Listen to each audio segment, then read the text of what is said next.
Welcome to Beginner Kung Fu. Let's go ahead and bow in. Bow to each other at home.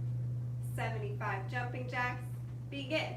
1, 2, 3, 4, 5, 6, 7, 8, 9, 10, 11, 12, 13, 14, 15, 16, 17, 18, 19, 20, 21, 22, 23, 24, 25, 26, 27, 28, 29, 30, 31, 32, 33, 34, 35, 36, 37, 38, 39, 40, 41, 42, 43, 44, 45, 46, 47, 48, 49, 50, 51, 52, 53, 54, 55, 56, 57, 58, 59, 60, 61, 62, 63, 64, 65, 66, 67, 68, 69, 70. 1, 2, 3, 4, 5. Push-up position. First set of 10 push-ups. Begin. 1, ma'am. 2, ma'am. 3, ma'am. 4, ma'am. 5, ma'am. 6, ma'am. 7, ma'am. 8, ma'am. 9, ma'am. 10, ma'am. Rest kneeling.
Second set. Begin. 1, ma'am. 2, ma'am. 3, ma'am. 4, ma'am. 5, ma'am. 6, ma'am. 7, ma'am. 8, ma'am. 9, ma'am. 10, ma'am. Rest kneeling.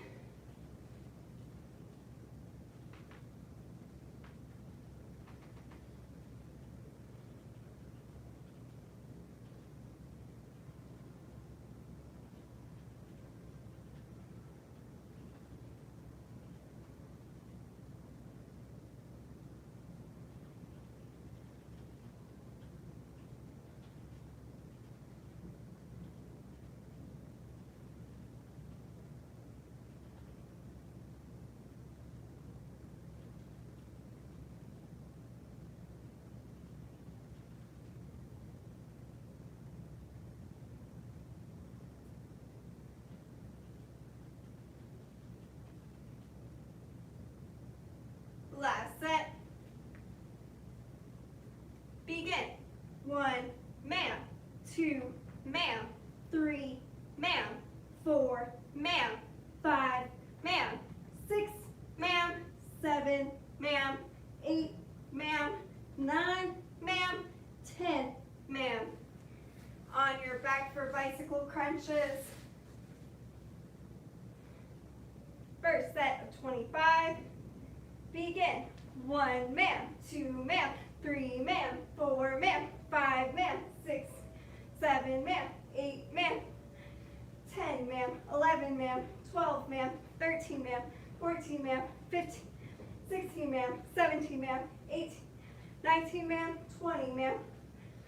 2, ma'am, 3, ma'am, 4, ma'am, 5, ma'am. Rest.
Second set. Begin. 1, ma'am, 2, ma'am, 3, ma'am, 4, ma'am, 5, ma'am, 6, ma'am, 7, ma'am, 8, ma'am, 9, ma'am, 10, ma'am, 11, ma'am, 12, ma'am, 13, ma'am, 14, ma'am, 15, ma'am, 16, ma'am, 17, ma'am, 18, ma'am, 19, ma'am, 20, ma'am, 1, ma'am, 2, ma'am, 3, ma'am, 4, ma'am, 5, ma'am. Rest.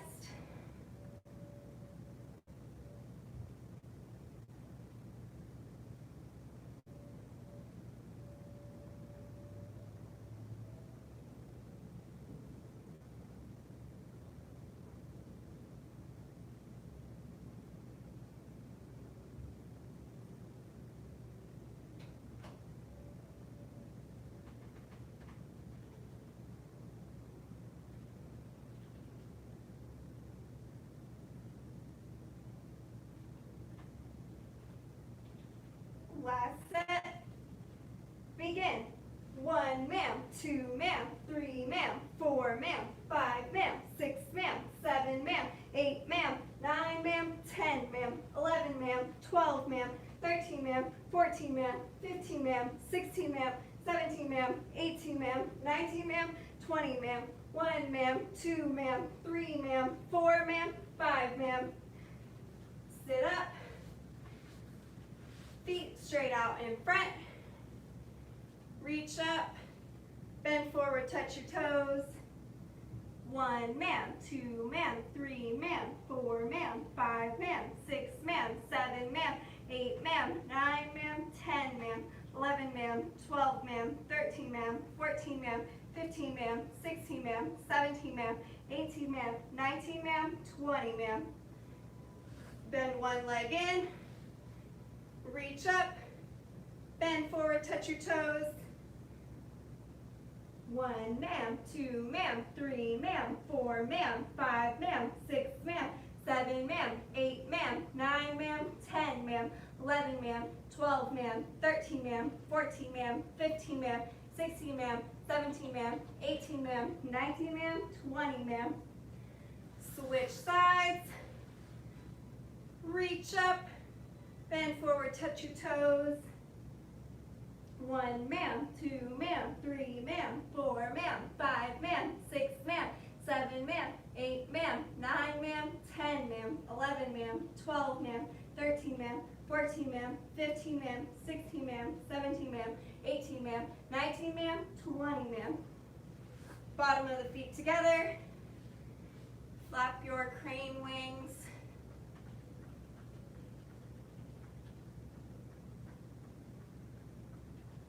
Push the knees down, back held straight.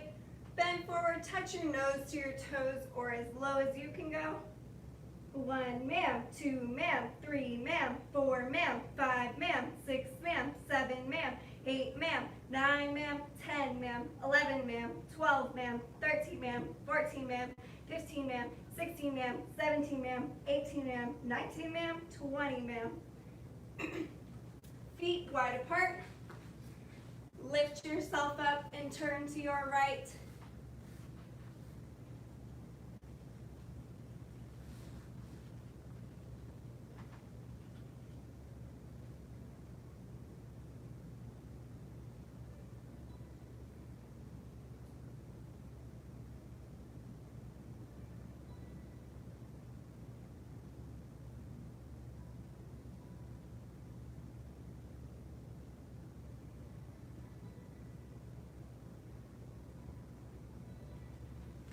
turn and shift to the other side.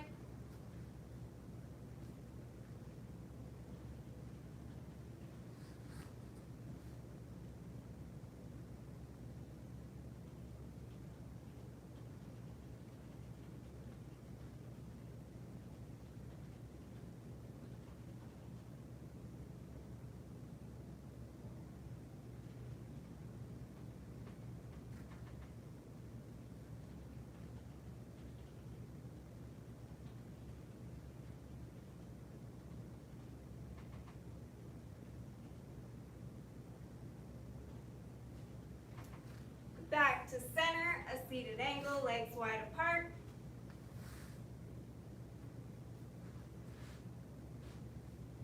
Palms up, back straight. 1 man, 2 man, 3 man, 4 man, 5 man, 6 man, 7 man, 8 man, 9 man, 10 man, 11 man, 12 man, 13 man, 14 man, 15 man, 16 man, 17 man, 18 man, 19 man, 20 man. Reach to one side.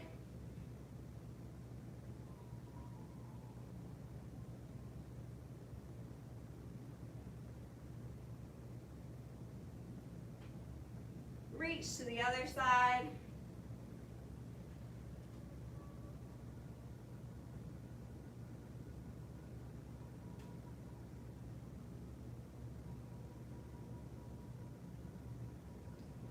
Widen your stretch if you can.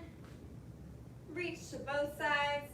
Touch your head to the floor as low as you can go. 1 man, 2 man, 3 man, 4 man, 5 man, 6 man, 7 man, 8 man, 9 man, 10 man, 11 man, 12 man, 13 man, 14 man, 15 man, 16 man, 17 man, 18 man, 19 man, 20 man. Last stretch, feet straight out in front. Bend one leg back and lean back.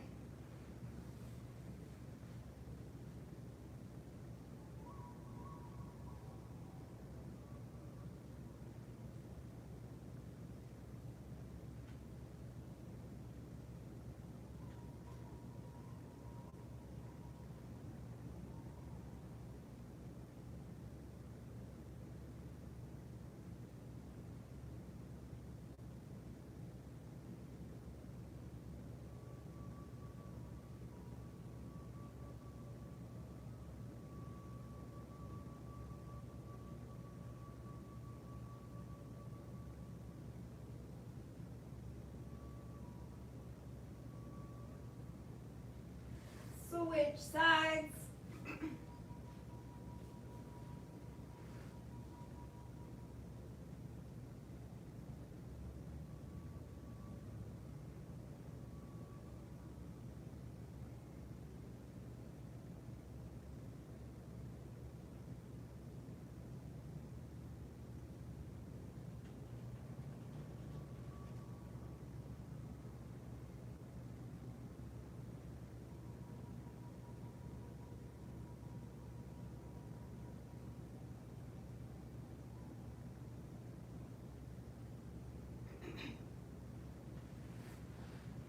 Stand up, twist it out, do any additional stretches.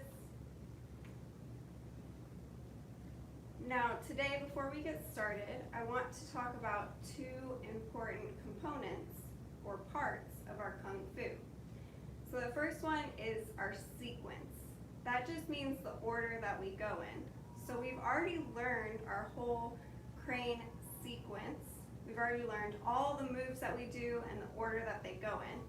If you're still trying to memorize that or learn it, that's okay, because we're going to continue to do it. We don't really have to work on our sequence a whole bunch because we repeat our moves so often and we always go in the same order.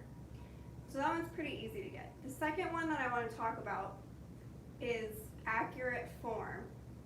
So that means that we're doing our stances to the very best of our ability. So if I went like this, and I asked you, what stance am I doing? What stance is this?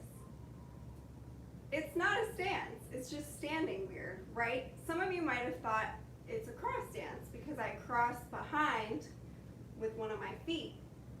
But remember, our cross stance, we're on the ball of our foot on our back leg, and we have our knees bent so that our thigh is touching the back of our calf. So we want to make sure when we're practicing our stances that we are doing them to the best of our ability. So, since we've already learned our sequence, we've been going back and looking at each move individually so that we can make sure we're doing the form to the best of our ability and that it's accurate.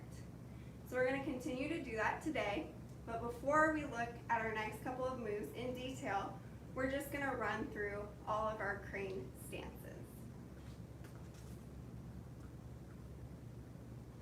Attention stance, stand tall, high crane, middle crane, low crane, monkey hop, bow stance left, cross stance right, clap, keep turning the same way, bow stance left, crane stance right, dragon stance right, feet together. All right, now let's start from the beginning. Remember, when we're doing those first couple of stances, high crane, middle crane, and low crane, we want to reach back with our opposite foot and then throw our knees straight up towards the ceiling so that we get lots of air. Make sure when you land that you're not landing with a straight leg. It's going to be hard for your balance, and it's also going to make your land louder. Remember, when we're doing crane stances, we want to be soft on our feet and land quietly. All right? Attention stance, stand tall, high crane, middle crane, low crane, step back with your right foot. Remember, we're just taking 2 steps. So we're stepping forward with the right, stepping back with the left, landing in our horse stance. That's our monkey hop. And then we're shifting into a bow stance. Bow stance left.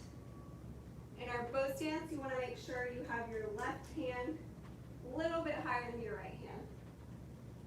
Then we're going to step even, step behind with your left, cross stance right. This one, spearing back, other hand up by your temple, turn and clap. Then we're going to keep turning the same way. That means we're going to step back with our left foot into a bow stance left. This time for our bow stance left, we're going to have our right hand above our left. And we're going to keep a little bit of our bend in our arms. Straight but not straight, bent but not bent. All right, you also want to make sure as you step back into your bow stance left that you're not stepping on a line. So you're not putting your feet in a straight line. It's not a horse stance, it's a bow stance. So we want to put a little bit of space in between our feet so that we can be balanced. All right, let's try it again from the beginning. Attention stance, stand tall, high crane, middle crane, low crane, monkey hop, bow stance left, cross stance right, clap, keep turning the same way, bow stance left. Now I want you to look down at your feet. Did you step in a line, or did you step with your left foot out a little bit? Feet together. So if you're not sure how far you should be stepping out your foot, just stand normally, hips width distance apart, and then just slide your left foot forward.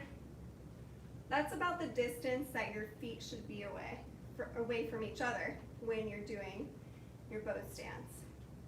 That's going to help you to stay more balanced. All right. Let's try again from the beginning. Attention stance. Stand tall. High crane. Middle crane. Low crane. Monkey hop. Bow stance left. Cross stance right. Clap. Keep turning. Bow stance left. Now our next move you should be very familiar with because we just did it in our tiger unit as well.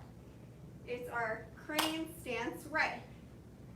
So this time, instead of having our arms pushed out, we're going to have them in a diagonal line with our right hand lower than our left.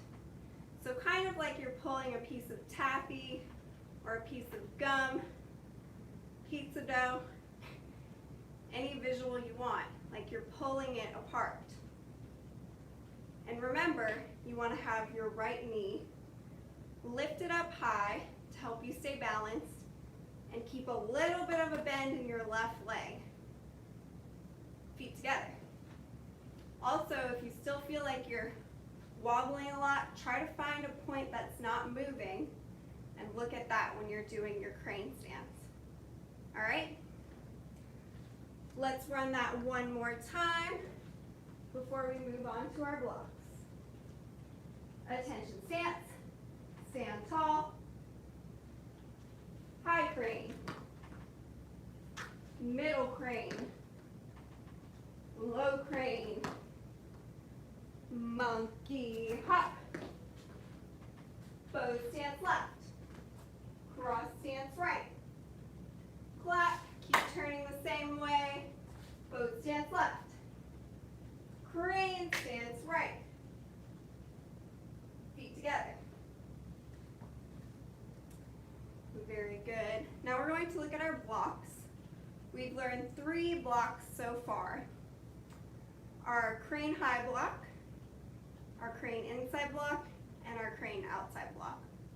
We won't have time today to learn any new blocks, but we'll continue working on them next time. All right. Attention stance. Stand tall. Say tay, tie, pay. Tay, tie, pay. Crane high block. 1, 2, 3, 4, 5, 6, 7, 8, 9, 10. Feet together. Remember, our crane high block comes right up our center line. So if you have a uniform that has the Chinese zipper on it, you're just going to bring it right up in line with your Chinese zipper. All right? And make sure you keep your other hand chambered when you're blocking with the opposite hand. Let's try it one more time. This time I want you to really focus on trying to make sure you're bringing it right up your center line. Attention stance. Stand tall. Say tay, tie, pay. Tay, tie, pay. Crane high block. 1, 2, 3, 4, 5, 6, 7, 8, 9, 10. Feet together. Our next block that we learn is our tiger outside. Crane inside block. Y'all, I really miss tiger unit. I keep talking about it all through this unit. So we're going to do our crane outside block. Remember, that's the one circles up in front of our chest, in front of our face, and then out. We want to make sure we look to where we're blocking. Because what happens if we miss and we're not looking? That person is still going to be coming for us. So So we need to make sure we look, see that we blocked it, so we can figure out what we're gonna do next. All right? Attention stance, stand tall, say tay, tie, pay, tay, tie, pay. Tiger outside block, 1, 2, 3, 4, 5, 6, 7, 8, 9, 10. Feet together. Now you'll probably find as you're doing the tiger outside block, when you bring it back in, you're going to want to clear your arms or check with your opposite arm what's coming. So if you're familiar with leopard section of the 108, it's similar to that when we're clearing the arms. All right, so this time I want you to see if you can add that in. Clear and chamber at the end. Attention stance, stand tall, say tay, tie, pay, tay, tie, pay. Tiger outside, crane outside block, 1, 2, 3, 4, 5, 6, 7, 8, 9, 10. Feet together. Our next block is our crane inside block. So this one goes the opposite direction. We're going to go in front of our face, in front of our chest, and then into a crane beak right outside of our armpit, elbow pointing out. Same thing on the other side, front of our face, front of our chest, into a crane beak, elbow pointing out.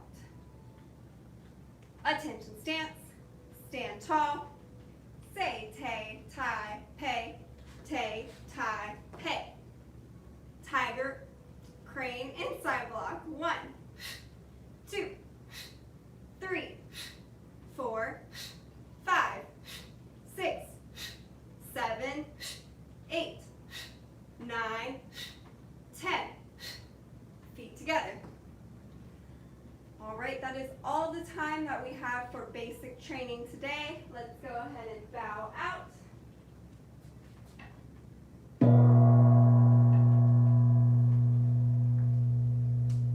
We follow the 5 hearts: faith, respect, perseverance, patience, and humility.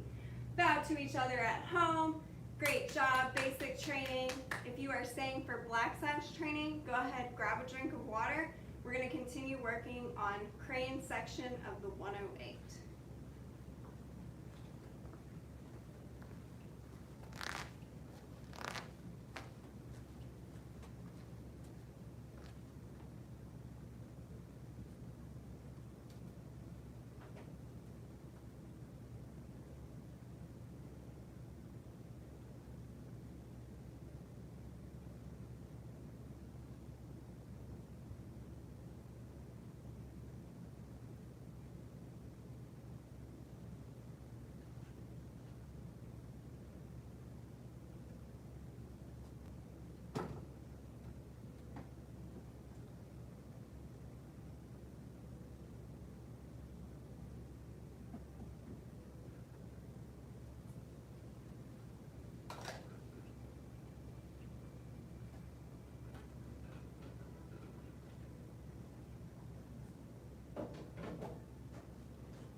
going to continue working on crane section of the 108. We've made it through the first 10 moves in detail. I think we previewed, or we may have gone over the next 3 moves, but we will go over those again today, and then those 3 moves are going to be the same on the other side. So it shouldn't be too difficult to learn, but let's go ahead and we're going to start from the beginning. Let's start with the 5-animal salute actually. Attention stance, stand tall, 5-animal salute, 2 tigers hide their trail, step back with your right foot, have your fists up on your chest, cross right over left, circle out, double back fist, hard and soft, chamber your hands, crane walking. You should be in a horse stance, and then we're going to shift into a bows, descending arm, hand, and waist, pushed out with your left hand, right hand is blocking. One finger asks the question, step back with your left, crane wing punching, outside block and grab with your right, fist through the sleeve, hard and soft, crane walking.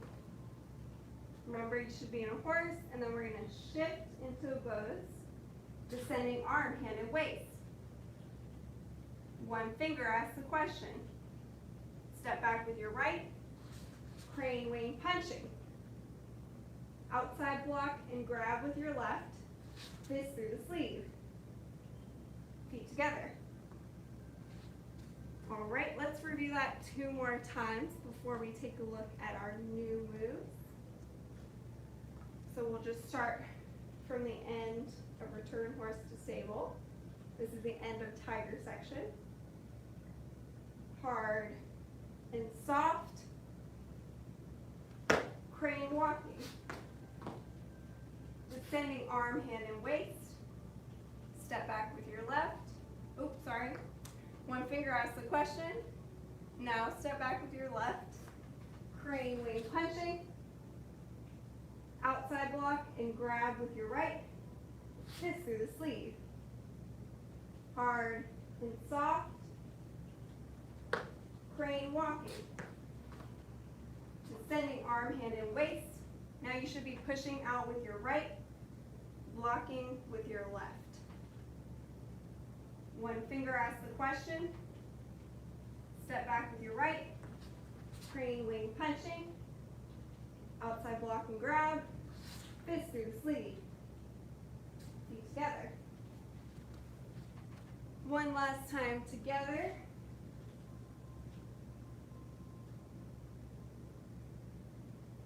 Hard and soft, crane walking, descending arm, hand, and waist.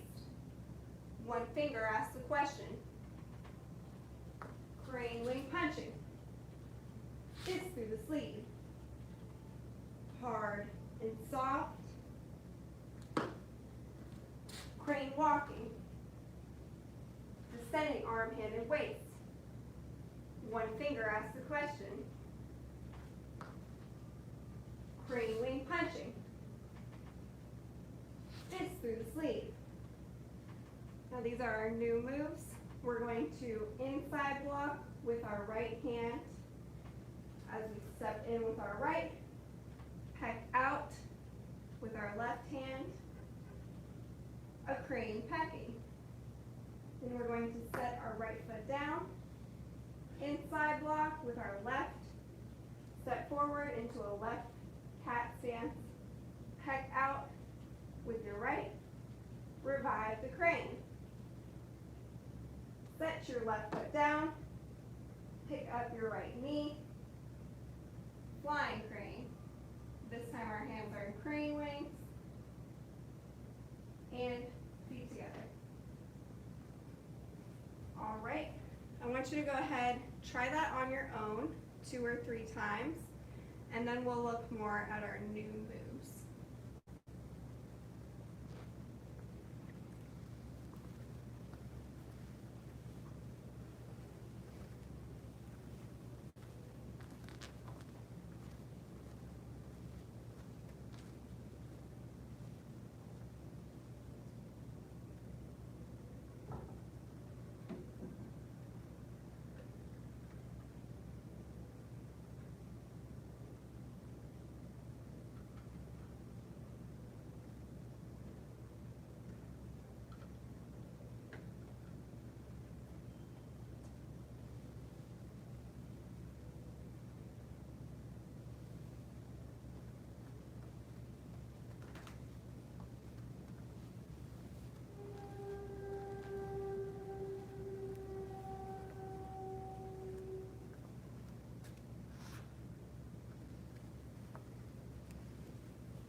hopefully you were able to get through at least the first 10 moves, so through fist through the sleeve. If not, that's okay, because we're still learning. And remember, this is something that we usually only learn in the advanced class. So you guys are getting a sneak peek, a preview of what we're going to do once you're in the advanced class. But it's okay if it's hard or difficult to pick up. It does take some practice, especially with our crazy stepping and whatnot. So you'll get there, just keep practicing. But we're going to just pick up from the end where we're fist through the sleeve. So we pushed out with our left fist, and then we're going to inside block with our right as we step in to a right cat stance. Peck out with the left, set your right foot down. Inside block with the left, step forward with the left, and peck out with the right. That is a crane pecking, and revive the crane. Set your left foot down, lift up your right knee, flying crane. Let's just do those 3 moves again. So just starting from fist through the sleeve, inside block, peck out, a crane pecking, set your foot down, inside block, peck out, revive the crane. Set your left foot down, flying crane. Our next move, we're just going to bring our crane beaks up right in front of us. Left one's a little bit lower than the right. Turn towards the camera so you can see. So from flying crane, we're going to go hungry crane, excuse me, stands on one leg. And then we're going to reach back with our right and our left, our right foot and our left hand. And then we're going to bring them forward. We're going to strike our right foot with our left hand, set our right foot down, come down, and then up with crane beaks. Hungry crane, capture strip. All right, so let's start from fist through the sleeve, and then we're going to go a crane, pecking, revive the crane, flying crane, hungry crane, stands on one leg, right should be a little bit above the left. Make sure you're not extending your arms out, you want to keep a bend to them. Reach back with your right foot in your left hand, strike your right foot as you come down, and then come up with crane beaks. Hungry crane, capture shrimp. Feet together. Right, let's try that together. One more time. So start fist through the sleeve. Your left hand should be out.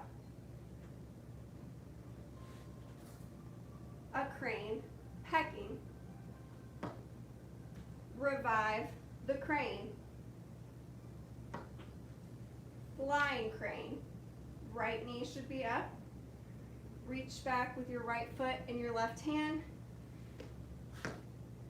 Hungry crane, capture shrimp. Then we're going to do the same thing on the other side. So let's just preview that. So we're going to step up and raise our left knee, flying crane. Then we're going to go hungry crane, stands on one leg. Reach back with your left foot and right hand. Strike your foot down and come up with crane beaks.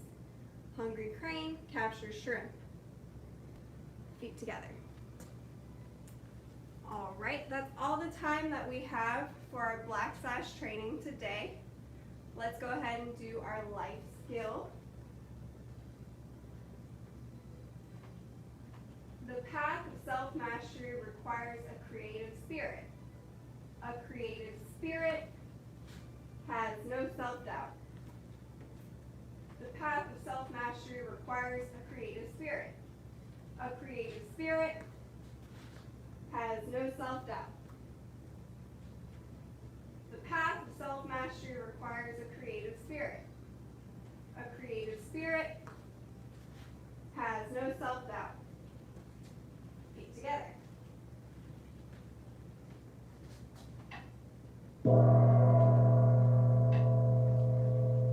Bow to each other at home. Great job, Black Sash training. If you're staying for Master's Path training, go ahead, grab a drink of water, and grab your saber. We're going to continue working on our saber form.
Go ahead and do 20 down cuts and 20 up cuts.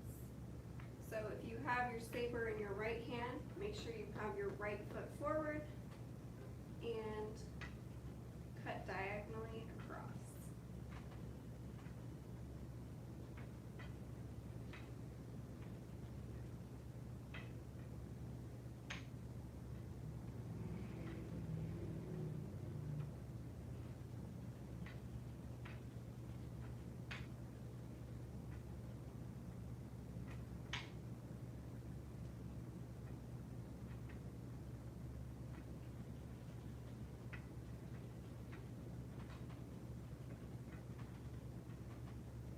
Once you've got 20 up cuts, down cuts, start your 20 up cuts.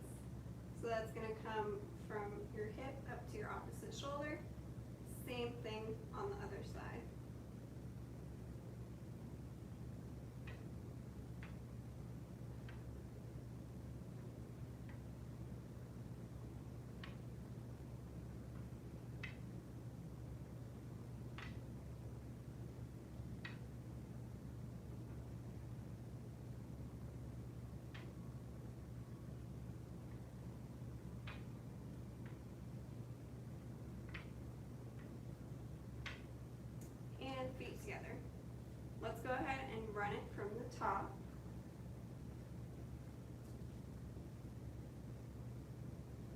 Attention stance.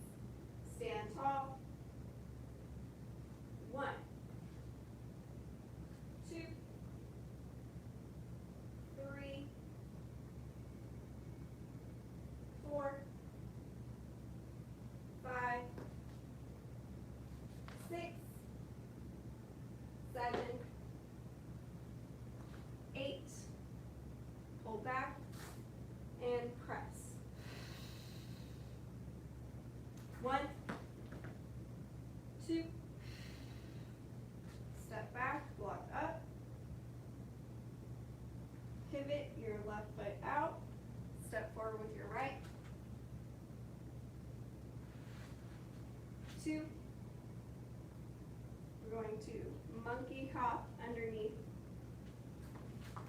3. Pull back. Press out. Cut down and circle overhead. Your right knee should be up. Step. Double front jump.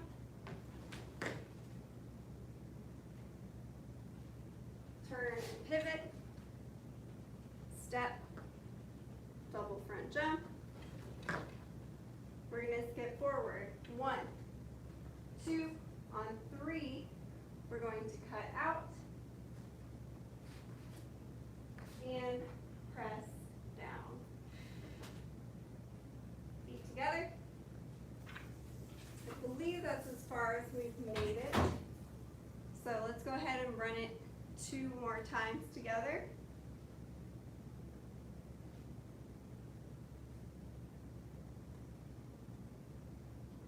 Attention stance. Stand tall. 1, 2. Grab, point down. 4. Left knee lifted. Striking back. 5. Make sure you're in a good horse stance. 6, 7, push out for 8, pull back for 9, should be in a cat stance, press out, pull, 1 finger back in, skip forward, press out again, step back, pivot your left foot out, step forward with your right. Sword fingers, that just means your pointer and your middle finger, thumb all together like you're grabbing somebody's weapon, pointing back. Shift forward, block. Monkey hop underneath of the saber. Pull back for 7, should be in cat stance. Step forward, stab out.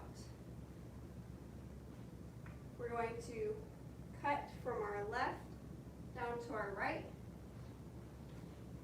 Bring the sword saber overhead. And then step with your right, double front, turn, pivot, step, double front, skip forward, 1, 2, on 3, cut out, bring the saber overhead, push down. Feet together. 1 last time together.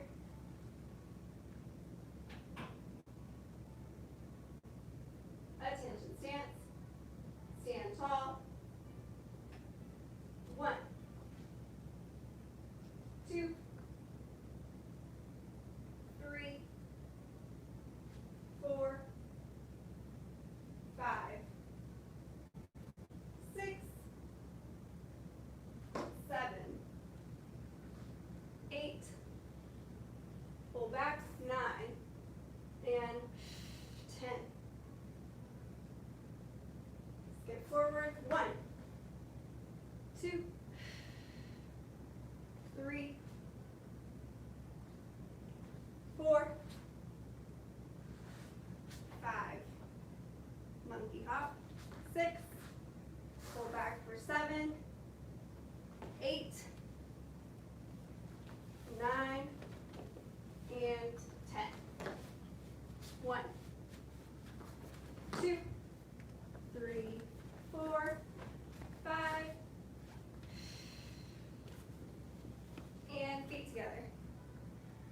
want you to go ahead and practice that 2 times on your own. Then we'll run it together one last time before we bow out.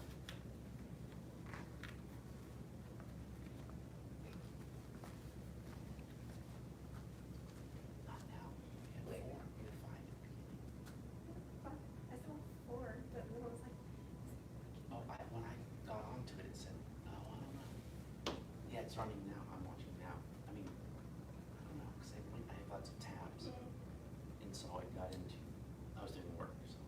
2 is still, I don't know. Well, 2 is that and that. Yeah. I mean, but when it was 4.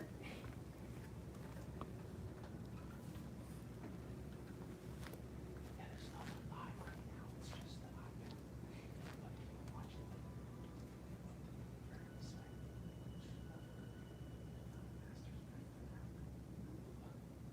That's really Okay. Oh, just what?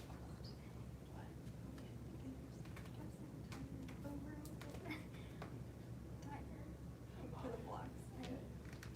Tiger inside. Yeah. It's like the second or third guy. I gotta get to this. Yes, sir.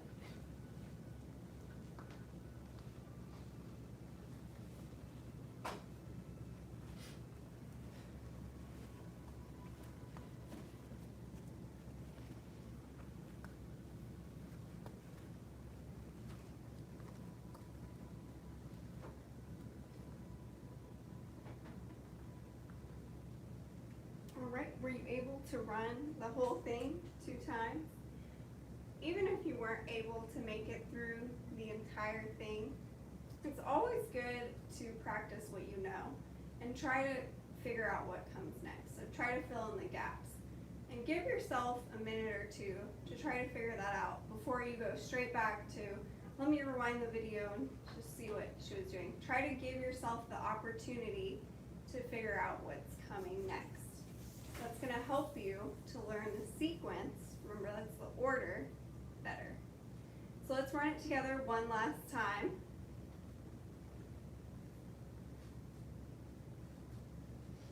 Attention stance, stand tall. 1, 2, 3, 4, 5, 6, 7, 8, 9, 10. 1, 2, 3, 4, 5, 6. Pull back for 7, 8, 9, 10. 1, 2, 3, 4. And then the next move is going to be a monkey hop. Step forward with the left and slice back. But we'll go over that in more detail next time. Let's go ahead and bow out of Master's Path.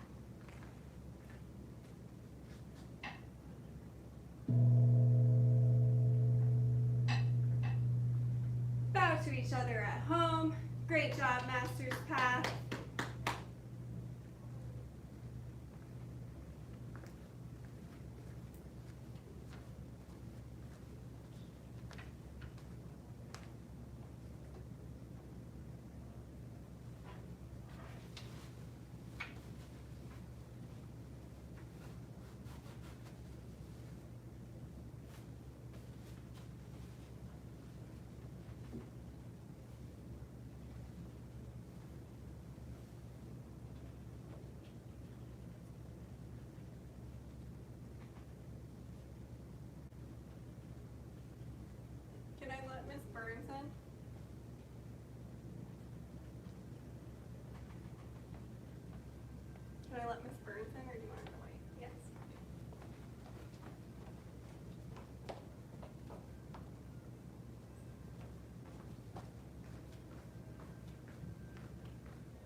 Mr. Haley, and both of y'all are here. Yay.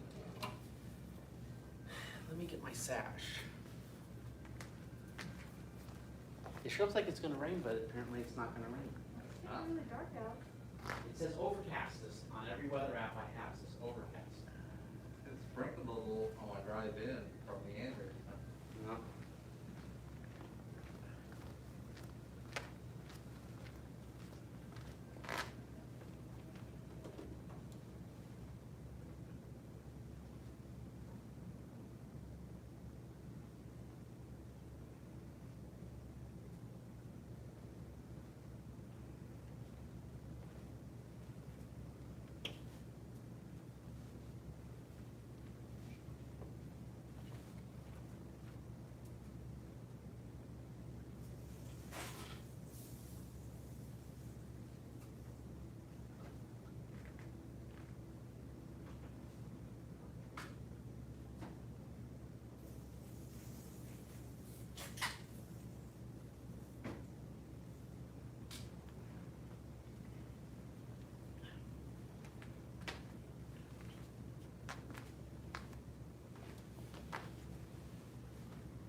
So nobody's hitting up this 4:30 class?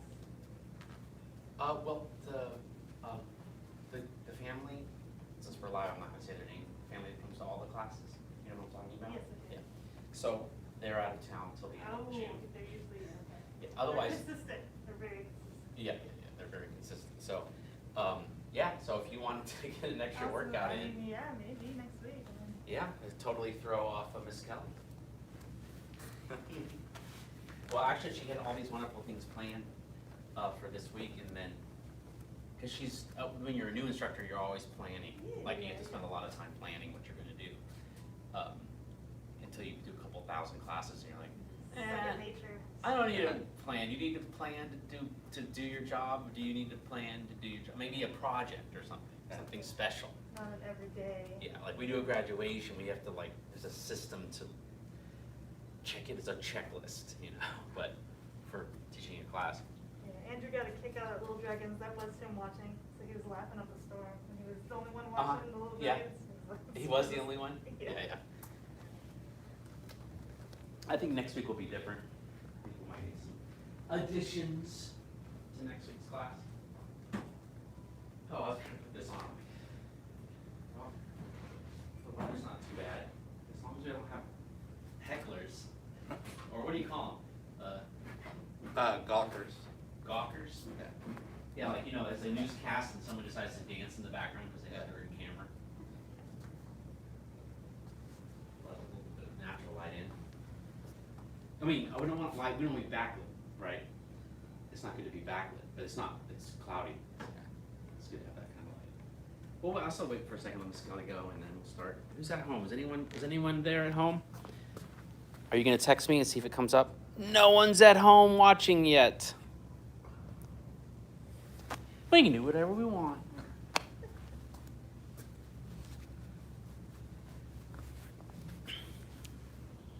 I should get Mr. Figan on this class because he teaches the one right afterwards. And if traffic picks up, it'll be better to get here earlier. Oh, I forgot to check y'all's temperature. Did you know I got the thing? I saw it. Yeah. You want to get checked? I did. You do? Yeah. Yeah, you checked around yesterday. Oh yeah, I tried it out on you. So it's from China, so it's in Celsius. Green means you approve. Alright. So she's 36.4. You're 35.9. And the teacher is 36.7. If you pointed at things that are cold, it gives you the red. Huh. And I had it at kick, but I pointed at the oven. Yeah. It's like, no. I mean, I pointed at the espresso machine actually, where the boiler is, and it's like, no. Do y'all take temperatures of anybody that comes in to eat there? No. But once we do shows again, we're gonna probably have to do this. We take everybody's temperature before they come into the Really? show. I don't have the staff for that. Like, Yeah, what the we got? hostess is up there, she checks. Oh, well, if you them all had a for the hostess or kitchen. something. Yeah. Yeah. Do they have one of these? We have 2 of them, because we get ours checked every hour. They go around and check all Really? the staff. Wow. Dang, now that's a restaurant that's doing their thing. I take it to kick, but I go up to all my employees, so, but they're all immune. That coffee, that espresso, drinking espresso constantly all day. I got it. Yeah, thanks. I was thinking actually that my temperature always runs low. Yeah, mine does too these days, but are you on any meds? No, it's it's been that way forever. Yeah, I know some, I'm not on meds that make my temperature go Yeah. low, but I do know that, I know people that are on certain meds, Yeah. like the ones for beta blockers or something like that, like they're to reduce their, blood pressure or Yeah. whatever. Then they run low Yeah. temperature. So like every time I go give blood or whatever, it's always like 96, 97 instead of the 98.6. Mine's always like in the 1 or 2 degrees low. Maybe it's a Tai Chi thing, cause I give No, blood, it's- I give I blood mean- regularly too, and all of mine track at It's- 97 now. It's been that way ever since I've been an adult, pretty much. So. Yeah. Okay, let's see if anyone had. Okay. Nope, it's just the iPad. The iPad's just there so I can see if it freezes. Yeah. If you happen to notice it giving a little spinning dial. It only did it that like first time where it was really like that one time. Yeah, well, the thing is, I would go, oh, I need to plug that one in, and then this would when it comes up with low power mode. Do you want to go into low power mode? That's when it freezes it. So any pop-ups or notifications will stop the recording. So I have like all notifications off, but I guess low power mode doesn't. Makes it run slow. It's not an app giving me a notification. It's the phone. Yeah, that's what froze it the other day in Miss Kelly's class. It's still just all the important students are here.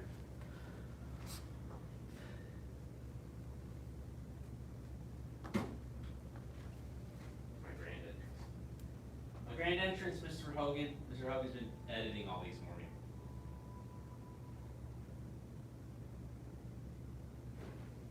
I do that for Little Dragons. About a grandmaster instructor. All right, thank you. Bow to third degree, second degree. Welcome everyone at home too. Watching this after the fact is okay with me. And let's begin.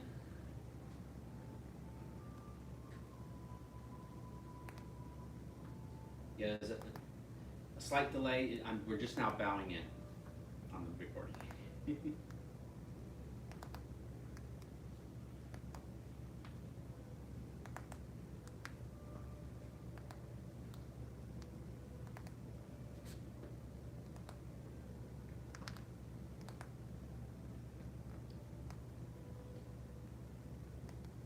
And switch.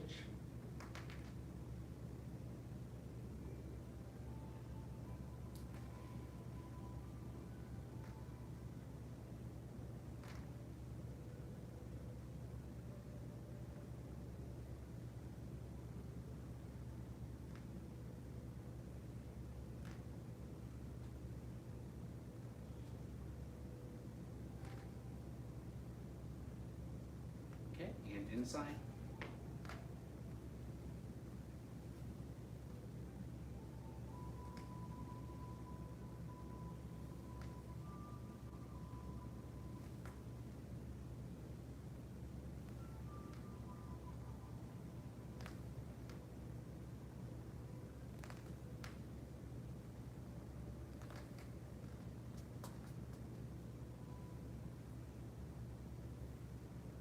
And switch again.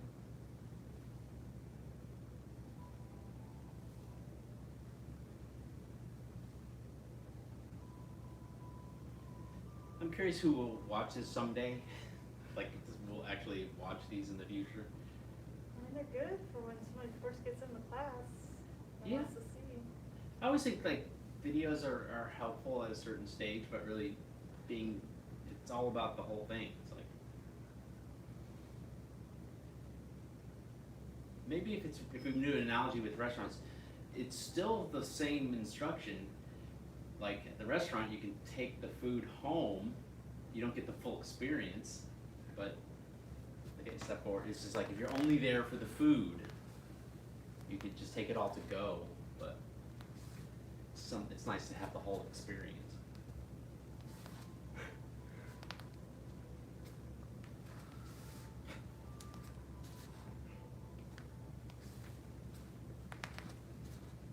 If you were to take a plane on a trip right now, the fares are very low. I'm just gonna I did, just in case I'm able to actually leave. I like to visit my cousins in July every year. I bought the tickets to LA right now to see my sister and my cousins. The cost of the ticket going there was $100, and the cost of the ticket coming back is $87.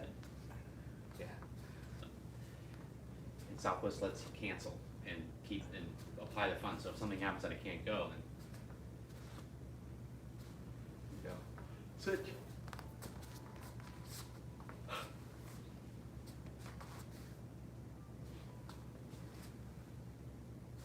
I think it's probably not only a combination of COVID, but also the COVID with the gas prices. You know. Well, yeah, but if people are still traveling, I mean, the airlines aren't gonna, they're just gonna use that for their profit margin, you know? Oh yeah, that's true. Now, I get emails from like cruise lines and casinos in Vegas and stuff, please come back. I've still never been to Vegas. Apparently it's daylight all the time there, what I've heard. I don't know what that means. Just like the lights are on, you don't know what time it is anymore. Well, Yeah, there's no windows in the casinos. yeah, and a casino doesn't have any windows or clocks, so you never know whether it's day or night. Yeah, your cue. See, my cue to go to sleep is the sun is setting. Yeah. My cue to wake up is there's light coming in. I'm like, I guess it must be about 6:30 because my room is lit up now. Yeah, well, yeah, and then all the rooms have like the heavy-duty blackout curtains. Oh, I love those things. So, I mean, when I'm in a hotel, and then you open it up, you're like, oh my gosh, it's 10.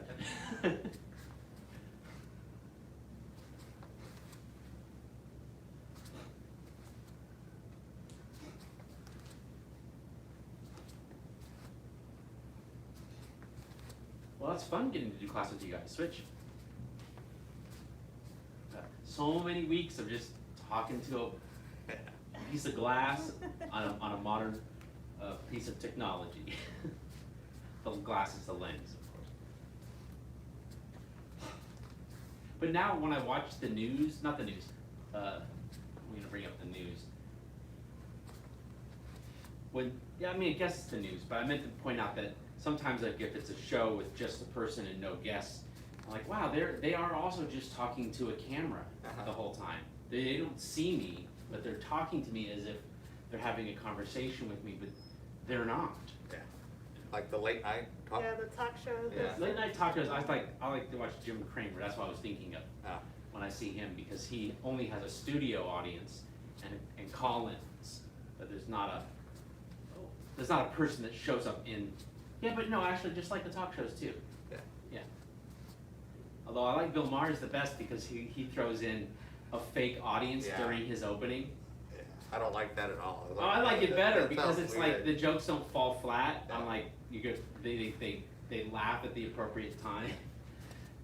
And then when I do not Colbert, Jimmy Kimmel and what's that other guy? Fallon, Now the other guy, Seth Meyers. Seth. So when I just see Seth's, I'm just like, oh, you're in your attic again, But he tells jokes. I think is that supposed to be funny? Am I supposed to be laughing right now? That things like I think that's funny, but I need the audience to remind me. Oh yeah, I'm supposed to laugh. I need to laugh there. Because usually they do have a studio audience and the viewing audience, which is where I'm at now a little bit.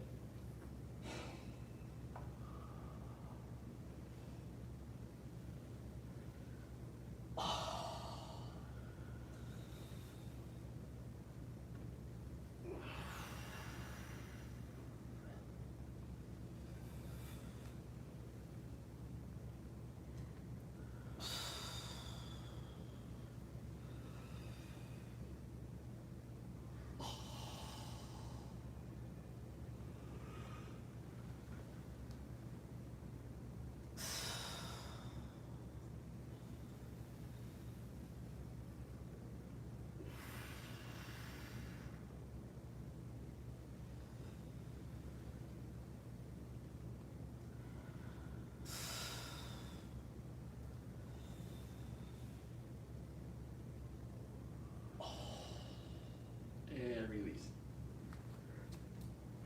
Twist it out. And we'll do let's keep doing the yin yang balancing. Yin yang balancing chi mobilizing method. Right? In. Exhale. In. Exhale. In. Exhale. In. Exhale. In. Exhale. In. Exhale. In. Exhale. In. Exhale. Two more.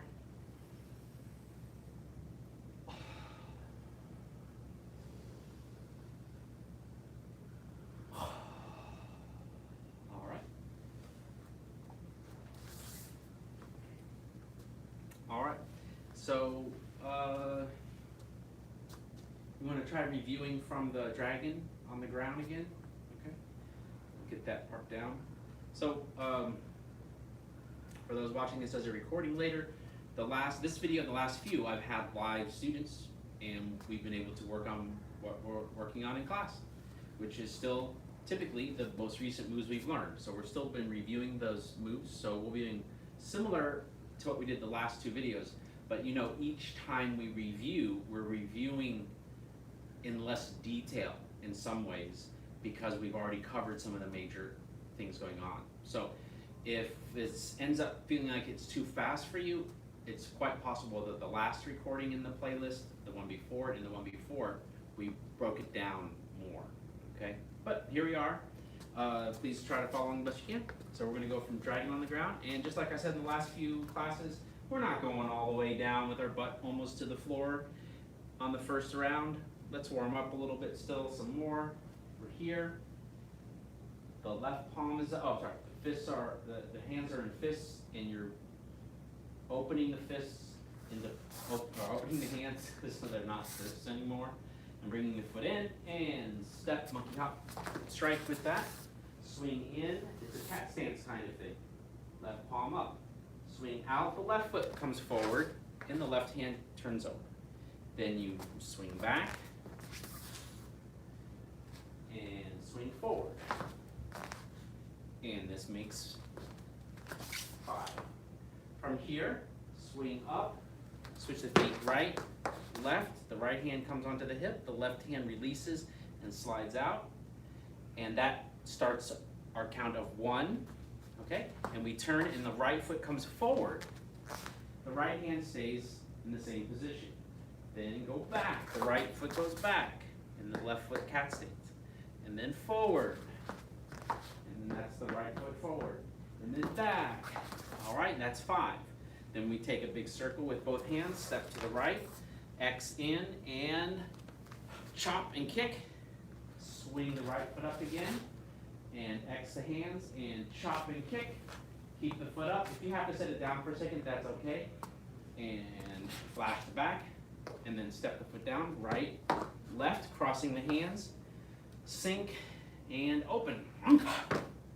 Then circle the hands out and drop the feet, or pop the feet up so your feet drop apart, and you're on the right side, getting ready to punch, and shift to the left, and punch. Okay? Shall we start in an earlier spot again, or do that again? We can start at the punch before wrap crackers, all the way through there, or there again.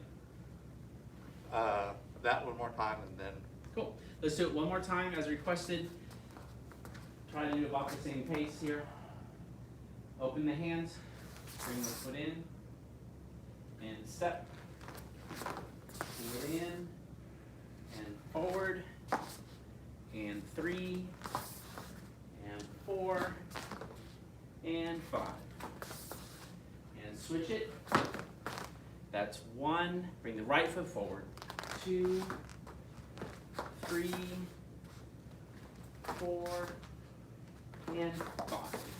And circle and step, and kick, swing it in, and kick, and flash it back, and drop, and pop, and drop, and punch.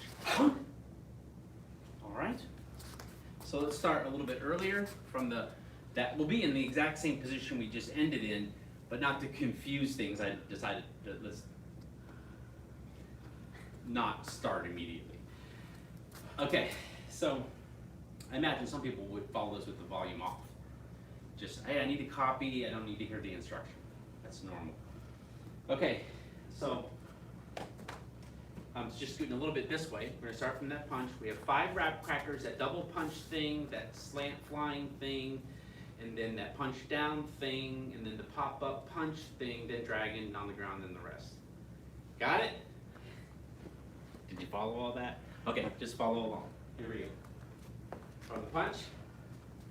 Oh, make sure I'm on camera. Okay, ready, and punch. So we were low, we came up, so we're high. We're going lower for the Xing of the arms, and wrap crackers 1. Now it's right, left, wrap crackers 2. Right, left, wrap crackers 3. And then turn backwards, wrap crackers 4. And wrap crackers 5. And wrap crackers 6. Wait, are there 6? Oh yeah, there are. 3 one way, 3 the other way. I got the 5 stuck in my head from the other moves. From here, push off the right, punch 1, 2, 1, 2, slant flying. And this is a jump, punch downward. This one's not a jump, be straight. See how I'm straight? Stomp, stomp, I'm straight. Shift, it's up here, circle, and punch. Scoot back onto a line, stretch, sink. And bring it in, open the hands.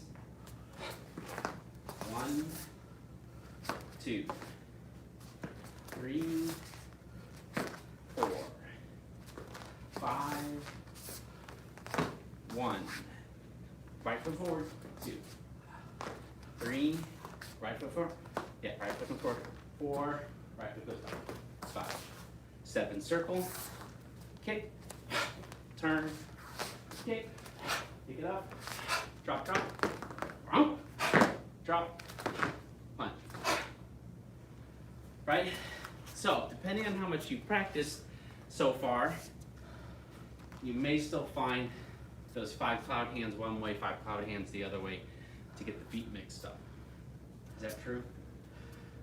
I wasn't watching you closely, but I did on the second half. okay. Yeah, so those, you got it though, what it's Yeah. supposed to do. Right. Okay, and so moving at a little bit faster pace, you're like, oh, test the memory, wait a minute, oh, that feels backwards, and then it's not. So on the first 5, the left foot, I'm thinking of the hokey pokey. On the left foot, on the first 5, you're putting the left foot in, taking the left foot out, you're putting the left foot in. Yeah. And then when you get to the other one, yeah, you're putting the right foot in, taking the right foot out, and putting the right foot in, taking the right foot out. So if you think about it that way, left foot in, left foot out, left foot in, left foot out, right foot in, right foot out, right foot in. Shall I go to an earlier point in the form, or continue to work the wrap crackers? That one more time and then Earlier stuff? All right. You guys ready at home? Let's try it. So we're doing the punch. I'm going to go a wider view. So for me, I'm coming back a little bit further away. Sometimes me being in the distance can help. So here we are in the punch. And we're coming up for the punch. We're dropping down for the wrap cracker 1. And switch it around, wrap cracker 2. Switch it around, wrap cracker 3. Reverse left, cross, and wrap cracker 4. And wrap cracker 5. And wrap cracker 6. And punch, punch, jump, and switch. Slant fly. Circle in, and jump, punch down. Just keep the head up, right, left, turn, punch. Slide it back, slide it in, sink down. Bring it up, open the hands. There we are. 1, 2, 3, 4, 5. Switch it. 1, 2, bring the right foot up. 3, 4, and 5. Step for the kick, kick. Swing it in, kick, switch, drop, runk, drop, punch. All right? Try it one time on your own. I'll just watch you, or I'll pretend to kind of watch you out of the corner of my eye. And if everyone looks good in house, then everyone in home will move on, which really means we'll back up and do earlier moves. Give it a shot.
Okay, very good, looking good. So again, we're still kind of on sequence. You heard me say that a bunch. I want to get you memorized so you use something that you can practice as a routine, especially if you're out of town and you're like, let me see if I can remember this thing. You can try it. So let's think about what happens before then. I'm not used to thinking of the whole form in advance quite like I have for the other forms that we've learned. So we did the punch. Something led up to that punch. I would almost have to start at the very beginning. Oh my god.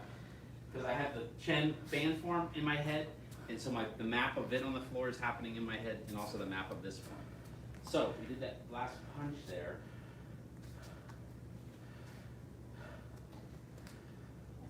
I'd almost have to run it. Oh, yeah, okay. Yeah, and you want to ask me in particular how to do that other part. Oh, we'll go with the request. The request is is quite a few moves before this, but it's still good to do. So, oh wait, what's the pickup? What's the move right before the one you asked about? So Hang in there, be patient with me.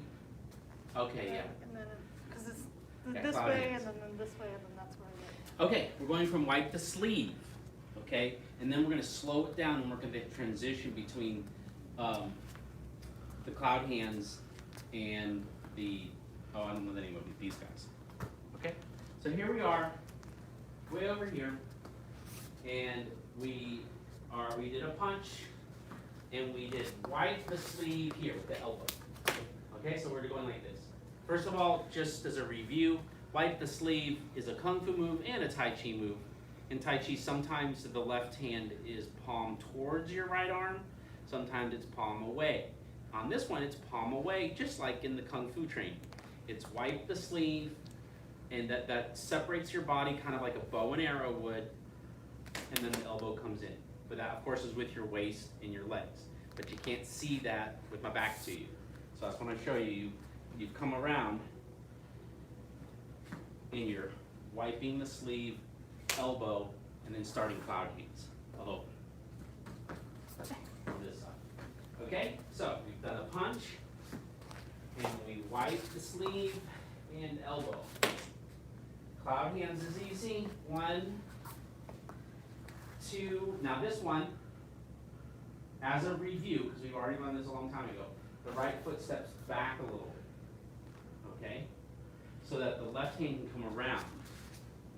And then it's right, like a pat horse. It's like a side chop in the left, and then the right foot pops, and you start the cloud hands on the other side.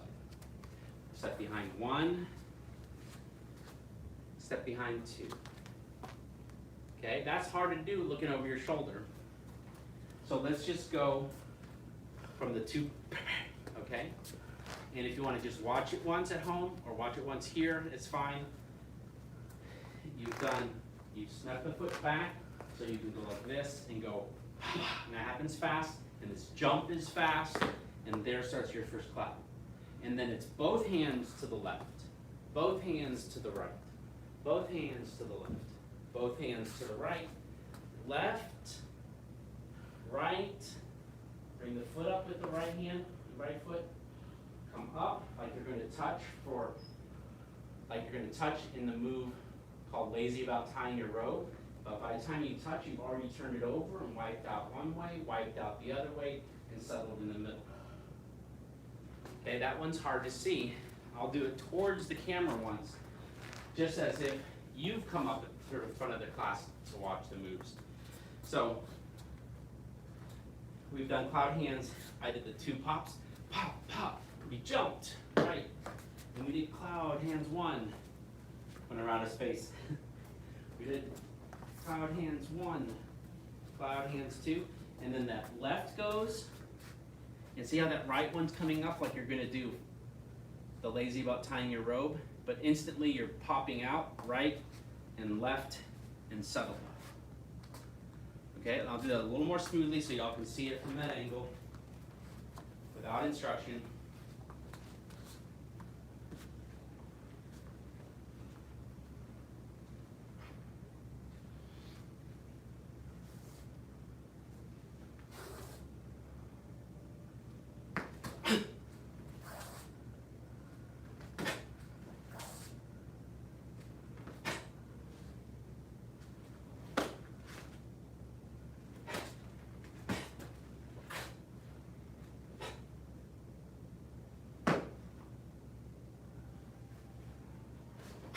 And that's the punch before wrap crackers.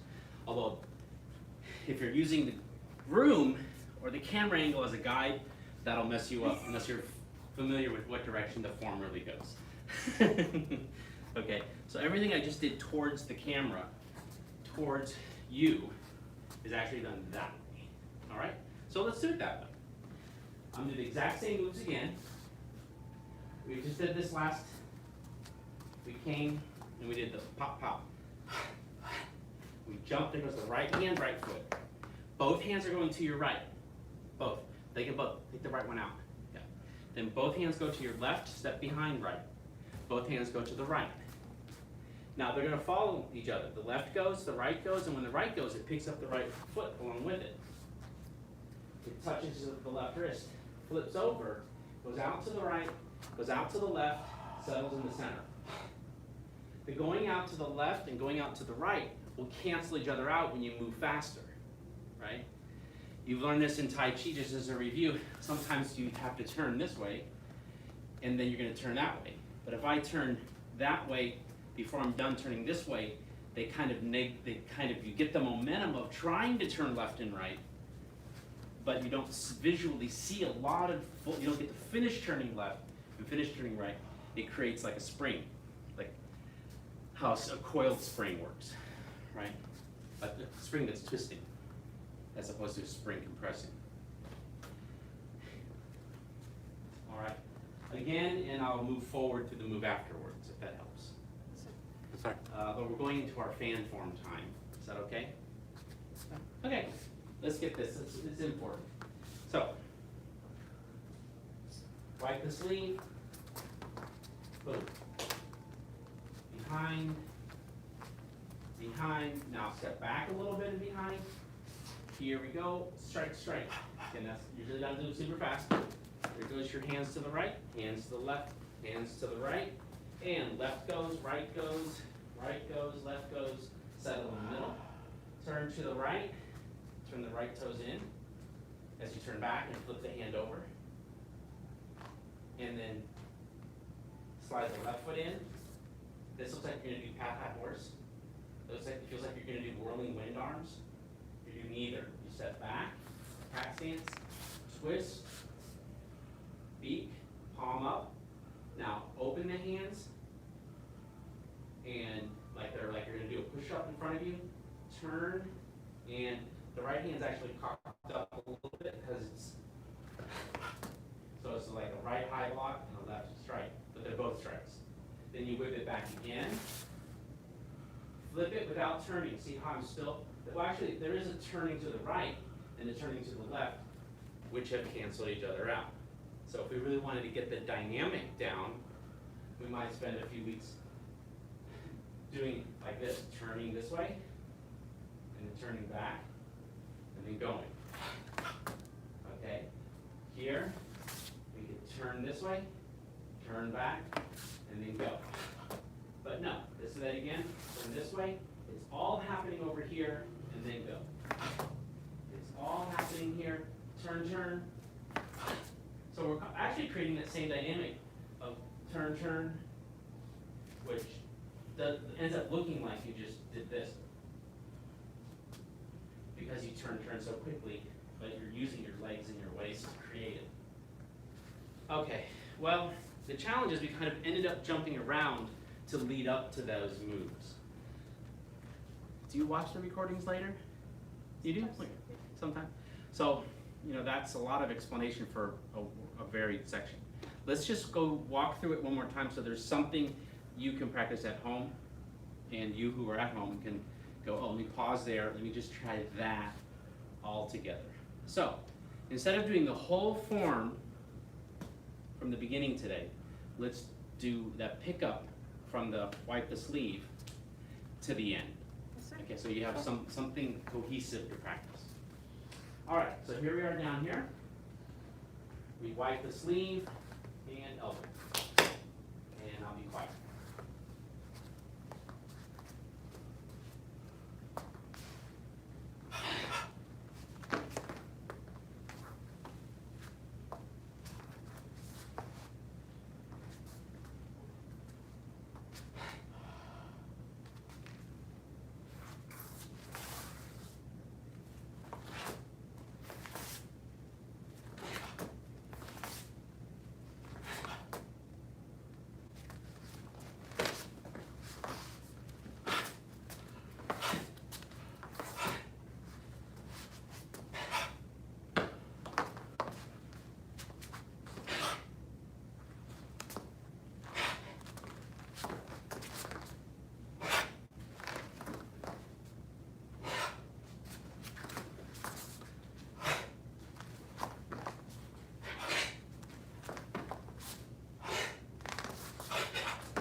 Excellent.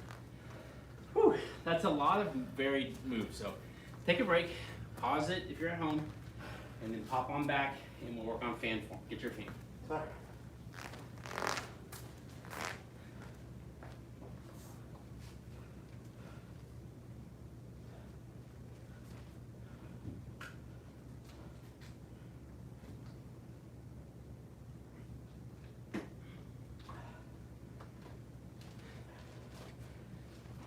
Gonna get my fan. I'm just taking it to the office.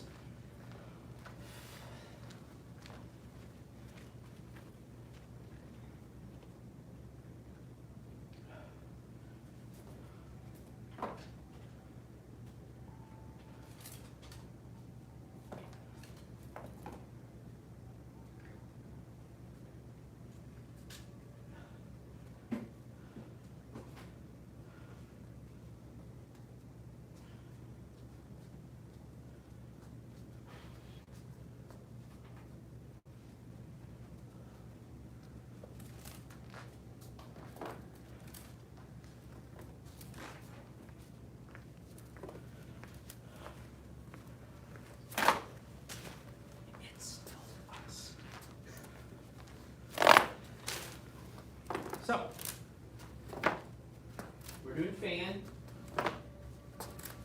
you able to do it from on your own yet? Just the back half, not from the. Not the front half. Like from this guy in the flip. On a normal class that you would have attended the whole time, at this point I'd be going, okay, do it from the top one time. But just so I can see what you know, and so I know what to work on. Okay, so how about you? I have pretty much from the beginning, so when we're doing this, That's where it starts. and then, That's where yours starts? yeah, and then what we've been working on the last 2 weeks. Okay, so this is easy, and for fans of the live streaming, you will know what we're about to cover is what we covered the most the whole time we've been live streaming. So, which is okay. So we're gonna take it from the last cloud hands up. Oh wait, you can't do the ending. She can do the ending. I can do the end we've done the last 2 weeks. But just transition to it. There's a gap, I have a gap. There's a little gap. Let's try to fill in that little gap. Okay. So we're going to call it from that last cloud hands up to what we've been working on. Okay? You'll see what we're talking about in a second. So what I want you to do is get your fan out. And we're going to go from cloud hands here. So we cloud hands, cloud hands, cloud hands, cloud hands, and now cloud hands step behind. 1. Cloud hands step behind. 2. Cloud hands, go to the left, but just bring the foot in. And then you're gonna step with the fan open towards the back of your space. And you're gonna monkey hop left, right, but not very big. And the momentum will lead you, you gotta step back towards the back of your space. It'll lead you to close the fan. Now get your eyes back on me. Pick up the left hand. Bring the left foot in, pick up the left knee, step. This should feel like snake creeps down if you know Yang style, but it's not, it just feels kind of like it, and you come up onto one foot, and open your fan. More, or that again? More. More. Close it and kick. When you bring the foot back, flip the fan over. Cross your right foot in front of you, shoot the left leg and foot through as you circle the hands out. Shift back to the right and load up on the right, and then do it like you would a punch, but you're using the butt of the fan. More, or that again? More. More. So from here, you're reaching back and spinning, pivoting. You're going to spin to the right, or clockwise. Release the left heel, so you're spinning on the left ball of the foot. Pick up the right foot, and then it's a 1-2, 1-2, and then a smack. More, or that again? More. You can use the one finger to assist if you need to. Flip the fan over so you're not grabbing the butt, you're grabbing the top of the fan, and you really want to be at the very top of it. Bring the right foot in, and then step, and don't focus on hitting with the fan, focus like you're hitting with the elbow. Then release, and sometimes you need the other hand for help. Ideally you don't use the other hand, but it's better to use the other hand and not drop your fan than it is to try to do it, because sometimes you just have an awkward position. So we've done the elbow, now we're releasing the fan down. Yeah, that's why you have to grab the end. So when I did it the first time, I was able to flip it over without the other hand. If I grab it in the middle, or not far enough at the very end, then when I try to flip it over, the fan is in the way for an easy flip. Okay? But if not, I just let it drop. And now the hands both circle clockwise to the right. The right foot slides in. And this is like the Yang style sweep the lotus. More, or that again? More. So from here, you pause here for a second, and then you pop a crescent. Wait, I forgot if you hit the hand or not. Do you hit the hand? I think you're always hitting the hand. I've done so many of the crane leg swings on Friday, thinking you're supposed to. I don't remember, but either way, after you kick, you're going to stomp, and as soon as you stomp, this guy flips over. And you want to be able to have it in a position where you can open. This part took a while for me to learn to teach. Like I had it, but I couldn't explain it. Who knows the next movement well? This is where I, That's where you lose it. Okay, good. That's a good spark. And you know that for the end. Yes. Really good. In a normal class, I'd say, okay, you teach her and you teach her, go. Because you know how much you learn by trying to explain it. You have to really know it if you can't explain it, right? If you can't explain it, you don't really know it yet. All right? So let's do all of that again, and then we'll continue to the next part on that snake roots down type of move.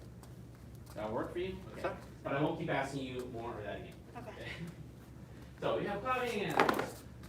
Going this way, and this way, and this way, and step behind, and step behind. And it looks like you're doing it again, but you don't. You just slide it in, and step right, left, not too big, naturally close. Get your eyes back on me. Left hand, left foot, left hand, up, close, flip, cross, swing, load up on the right, punch. Stay there, I'm just scoot closer to the camera. And reach back, and turn around. Right, left, smack.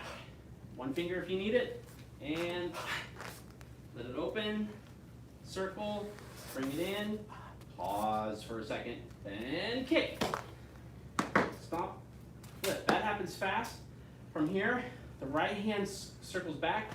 You're in the way. The left fist goes straight down. Nowhere to go straight down to. So as soon as you've caught it, you're supposed to drop. You're supposed to turn the foot out. Drop. Now there's a place for the fan to go. Now there's a place for your fist to go. And you go all the way down. Then you shift like a big uppercut. Then you open it up like a nice Tai Chi circle in. A nice Tai Chi by your knee. And a fan by your ear. Coming up. Spiraling all the way up. Stomping. Then flip it. And it comes over to the other hand. Then right hand and right foot. Classic Chen type movement. Pull it back, right palm up. Fist, knee.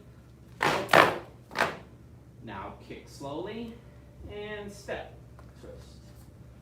Step, twist. Close the fan, circle it up. This is slow motion for you guys.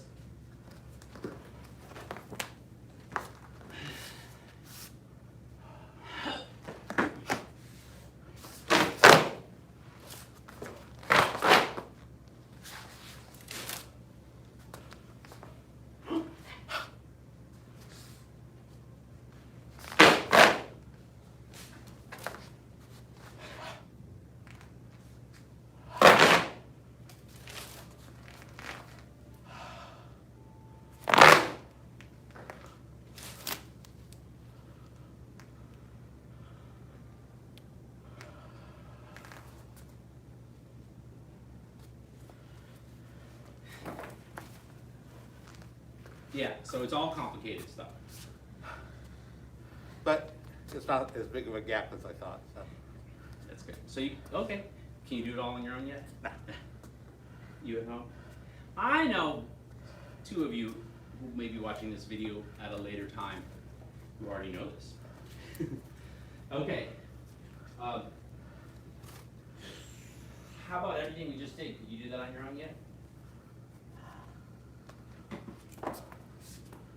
I'm asking I need for- to count out the cloud hands. Oh, okay. Yeah, Because let's, when we come back from this, you know, let me just leave that all again. If at home, just rewind it, play again. If live, we need to practice. Okay. So we do the cloud hand. That's a good pickup because there is something earlier in the form that looks similar to the cloud hands after the single whip. Right? The single whip has that turn, come up, but then it has a step forward and a step forward and the thing with the shoulder strike. But that doesn't get confused with the cloud hand section. So the nice thing about, this is a 24 movement form. The nice thing about the 24 movement form, and also the sad thing, is there's not repeats, right? Because that's the point. It's 24 moves. 24 moves, there's a Tai Chi of 24. Guess what? Yeah, the only time you repeat is when you are doing it on the other side. Oh, ward off on the right, oh, ward off on the left. Single whip on the right, oh, single whip on the left. But there isn't like, oh, single whip 10 times, like a traditional form. Okay, that talking was all so you could rest. Let's do that again in the clouds. You can think of it as 4 counts. So you have 1, 2, 3, 4, like that. Step behind, 1, 2, 3, 4. That's how I remember. And then the other ones are all transitional type moves. Transition to get into them, and transition to get out of them. Look at me again, hand and foot.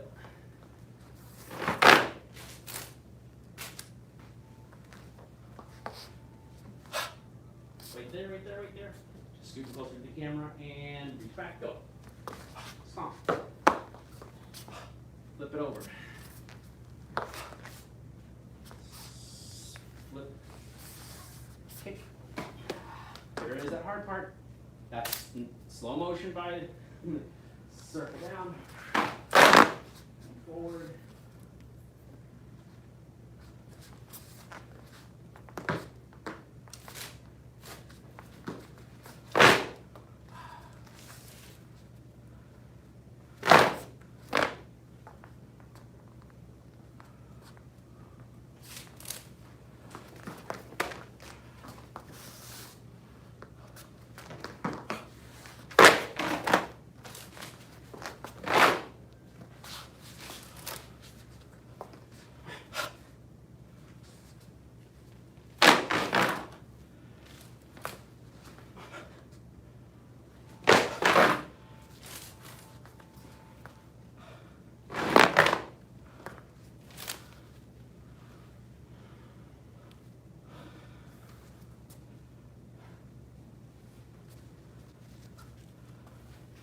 You feel the incredibly shrinking form?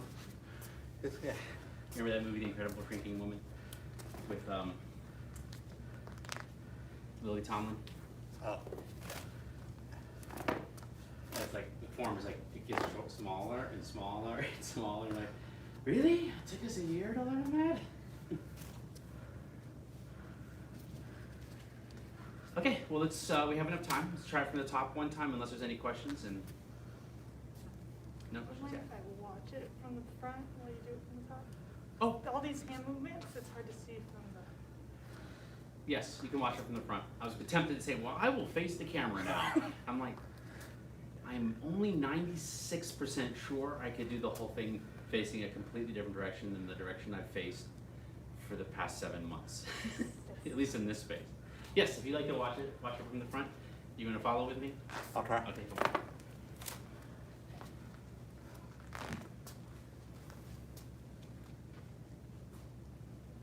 People will watch this and go, is that his t-shirt?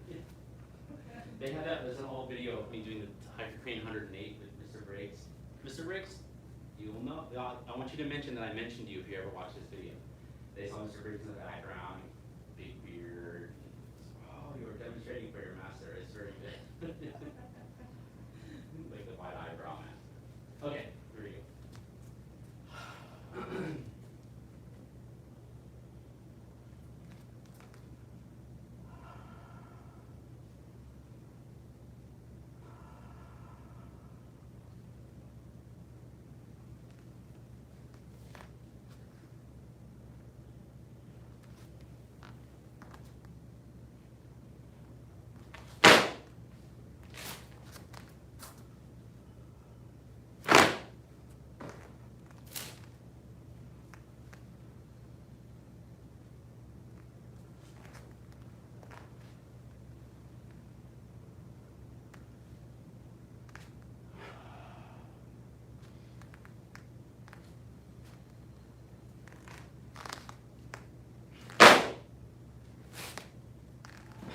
No, slow, it's slow, sorry, kung fu, slow.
Okay.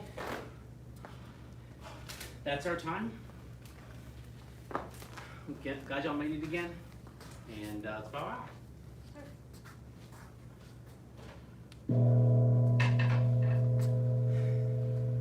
We honor the masters who came before us and seek to follow their examples. Bow to Grandmaster Instructor. Bow to 5th degree, 4th degree, 3rd degree, 2nd degree, advanced black sash class dismissed. Good job, you guys. Yeah, you email me, but you'll be here next week or not?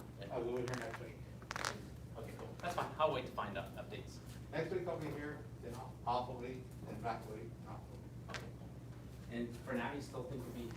Yes, that should be, because even if I ask to pick up more shifts, it's gonna be morning shifts, so I should be able to come here before.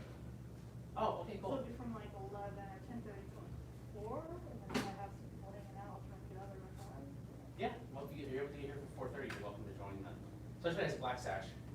Yeah, you can join that, and you're navigating the check in and check out kind of thing really well. Once students, it's like a new culture. It's like learning the bowman. Okay, did you do your sanitizer and so? It helps when I have someone that has to be like, come back here. Yeah. Well, it will be the most hygienic race of humans that have ever been for at least the next 5 years. Yeah, I mean, it's not a bad habit for a 5-year-old to be consistent in their life. Yeah, it's not a bad habit for, Anybody. the human race. It's like, we'll get less flus and less colds and stuff. It'll be interesting to see how the school year goes. Yeah. Have they decided yet? No, not yet. Would he be in kindergarten or He first will grade? be starting kindergarten, so. I realized I gotta wear my mask in case someone's coming in.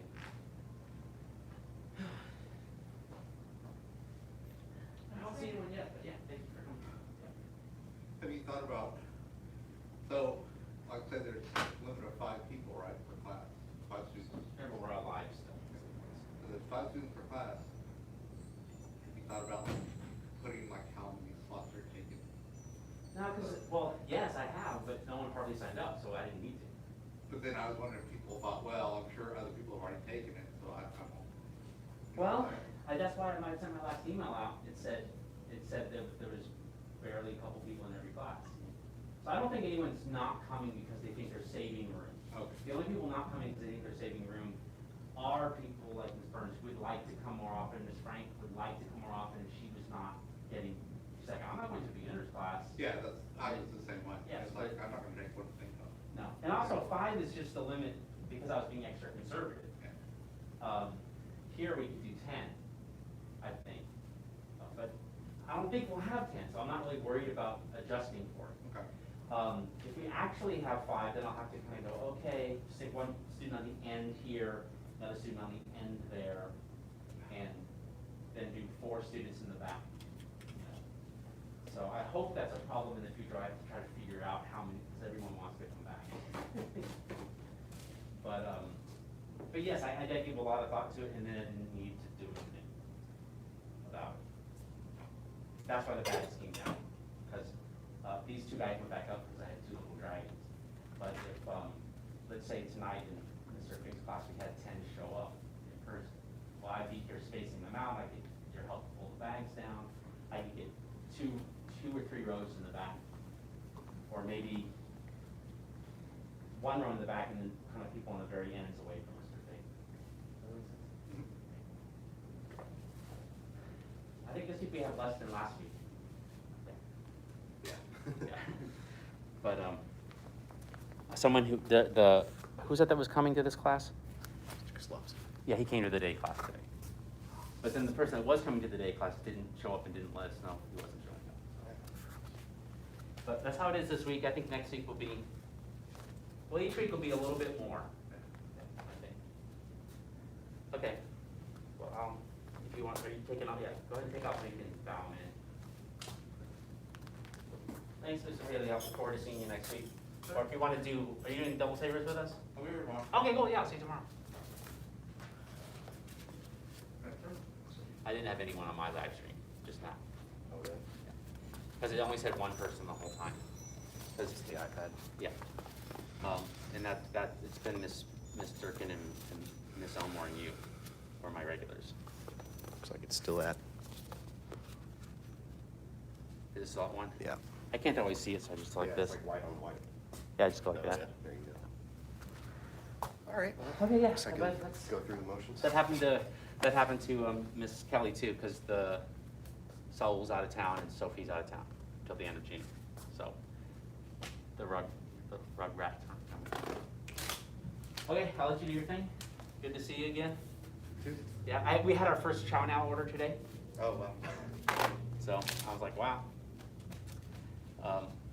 Which is good, because then when they sent me the statement and how much money they took out, it was like $1 for the process, for the credit card processing. That's cool. Instead of, 30%. yeah, yeah, That's awesome. yeah. I'm glad I could actually, I was afraid we couldn't edit since they were wanting to put the menu together. I was glad I found out we could edit. I was like, okay. Yeah. Now I know 4 interfaces. Yeah. 4 different menu interfaces. Ay, mama, yeah, yeah. It gets easier though. Well, yeah, you also see what, it's kind of like, anyone on the live stream yet? No one. So it's kind of like, I think like Netflix and Hulu. Do you ever use those? Like there's Netflix and Hulu and HBO Go and Right. Amazon, and they all have this different user UX, and the best UX, of course, is Netflix. Yeah. And when you go to HBO, you're like, can you just show me what I was just watching? Like, why can't you? Isn't that at the top? Yeah, and I thought I was already highlighted on there. Where's the thing? Where's my cursor? Is it here? Oh, I gotta scroll. Oh, And you can't tell which one's highlighted. I'm like, yeah, come on, people. yeah, you can tell it's highlighted, but it is highlighted in some It's way. like slightly larger, has Yeah. a little shadow. But it has this like playlist as the main thing you see, but that's not where the cursor defaults to. And so I tried scrolling, I'm like, oh, what? Oh, it's down there. Okay. But I'm like, hey guys, steal from Netflix. Just do it. Just do it now. HBO launched another streaming service. What's it called? Can't remember. It's got Well, they have no- HBO Now and HBO Go. Yeah, and now they have HBO Max. Oh yeah. So Max, anyway, I don't know what that means. it's like, it's HBO and other Time Warner. Oh, properties. Okay. Yeah, Yeah. yeah. Okay. Yeah. So I feel like that for those apps. I'm like, how do I choose the size? Right. Or I want customers to come in and they tell me their whole drink. I'm like, yeah, but I need to know the size first, because that's the first button I press. So it's type, latte, good. Cappuccino, latte, Americano, got it. Now tell me the size. Okay, now tell me the milk. But, all right, yeah, all right. Have a good one. Yes, sir. You too. I'll be here for a few minutes on here. Yeah, I mean, I gotta change this stuff.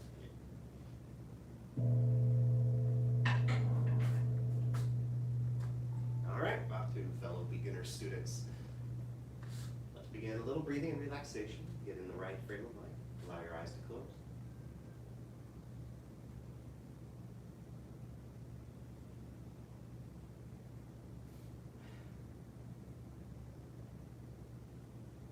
Focus on the breath to begin.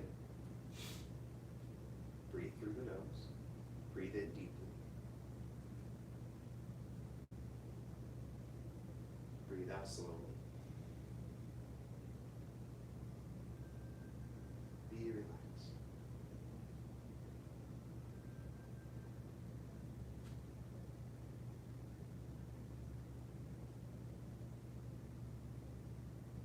Begin to imagine the cascade of relaxation flowing down the body. Allow it to start at the top of the head and flow down to the bottoms of the feet.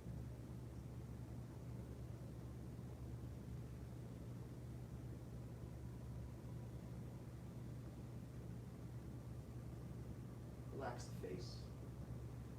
Relax the jaw and the neck. Feel the chest relax. Feel the upper back relax.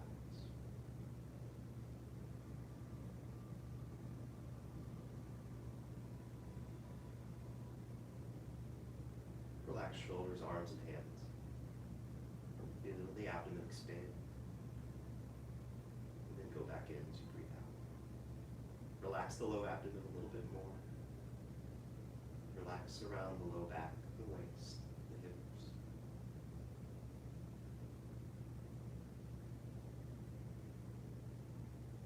Relax thighs and backs of the legs. Soften through the knees and the calves. The shins relax, the ankles relax.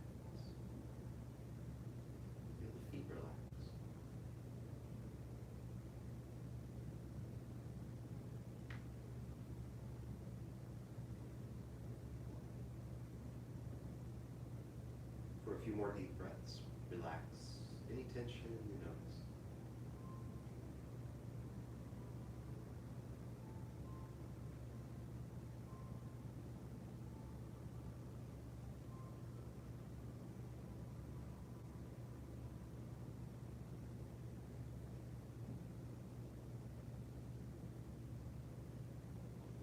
And release, lower the hands, open the eyes, separate the feet shoulder width apart. Turn the toes in, outside edges of the feet parallel. Bend the knees, circle the arms. Sit back with the hips, tuck the pelvis, lean forward from there.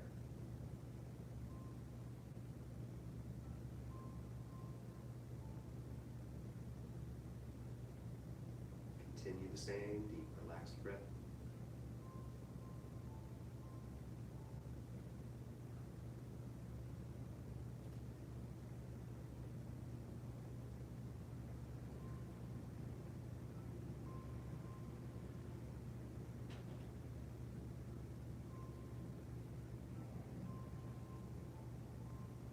We'll hold the full, kind of the max you'd want to hold as a beginner. We'll hold the full 3 minutes.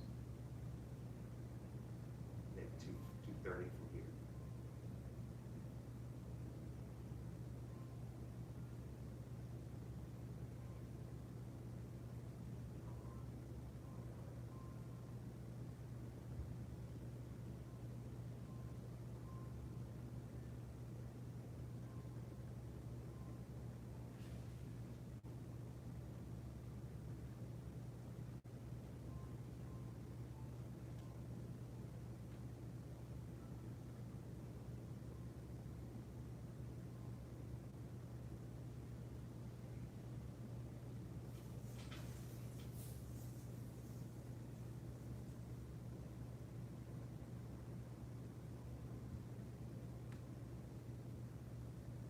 You might go through another cascade of relaxation as you hold.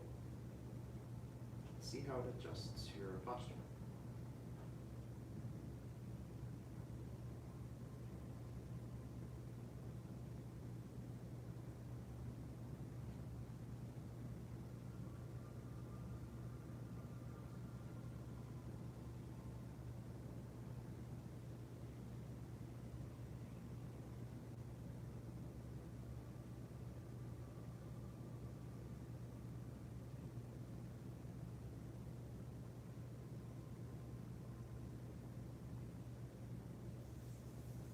The elbows sink down, the shoulders sink down.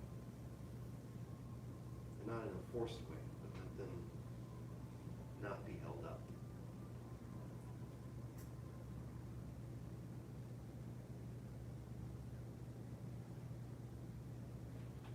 We'll hold about 60 more seconds.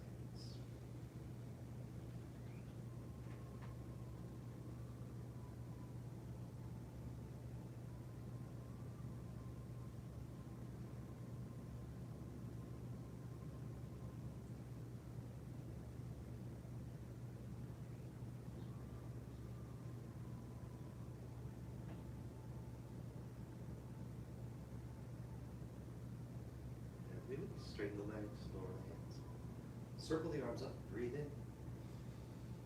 Push the palms down, breathe out.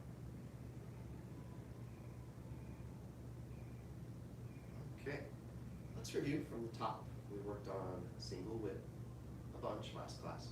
We may do a little review on that. When there's people in the room, usually takes 2 classes because we're working on correcting things, and it's a fairly complicated move. So we'll see how it goes. Let's go from the top.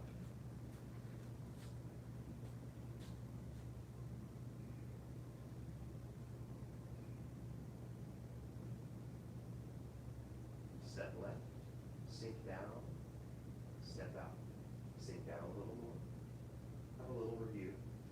Commencement, remember to let the arms float up, feel light in the arms, fingers stretch, and then sink wrists, sink elbows, and lower the hands down.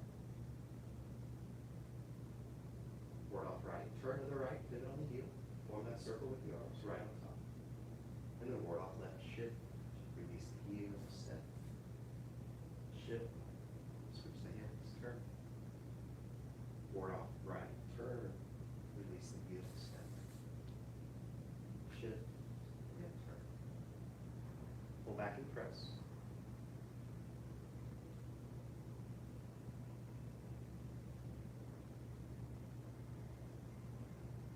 Push, follow through, see, shift, single whip, shift back, turn left, turn right, goes into lock. Keep turning, shift to the right, form that circle with the arms, right up top. Step in, step back, shift, lift, turn.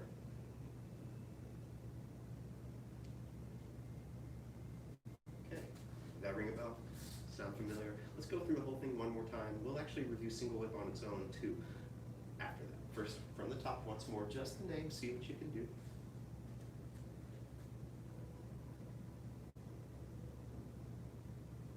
If you get confused, just go back to copying the feet.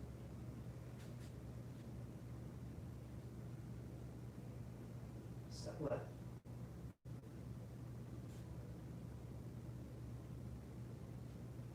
Commence.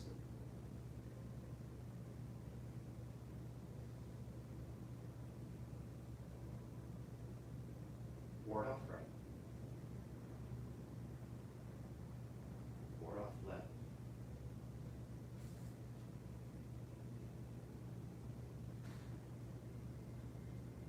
Ward off right.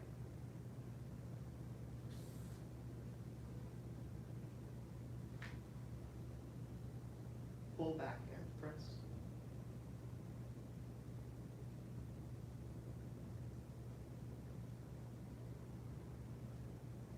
Push.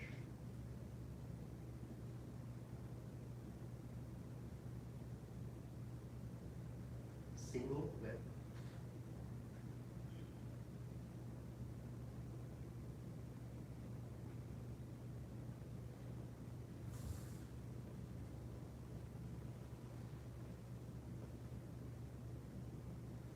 Okay, let's go back to the push position.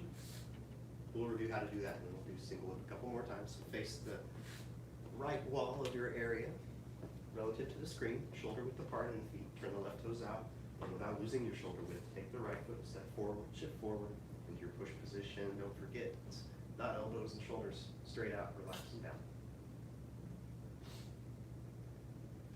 Let's do detailed review of single whip. Shift back, allow the arms to straighten. Turn to the left, turn the right toes in a lot, extremely, facing the front of the room. Give it a check, don't look down while you're doing Tai Chi usually. Keep turning to the left. Shift to the right, form a circle with the arms, right on top. In the beak, I forgot to mention. And yeah, this is real awkward for a second. You won't actually hang out here when you get the move down. This will be a brief transitionary position. Much shorter than this that I'm talking about. Turn to the left, release the left heel. Sink down, step in, step back, heel toe. Shift to the left. Lift the left hand. Turn to the left. And the right toes turn into that 45 degrees. Release. Let's do it one more time.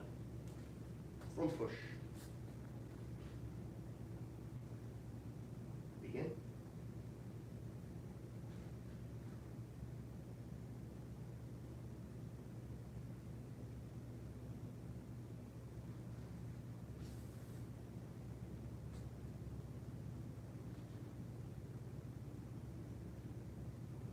Okay.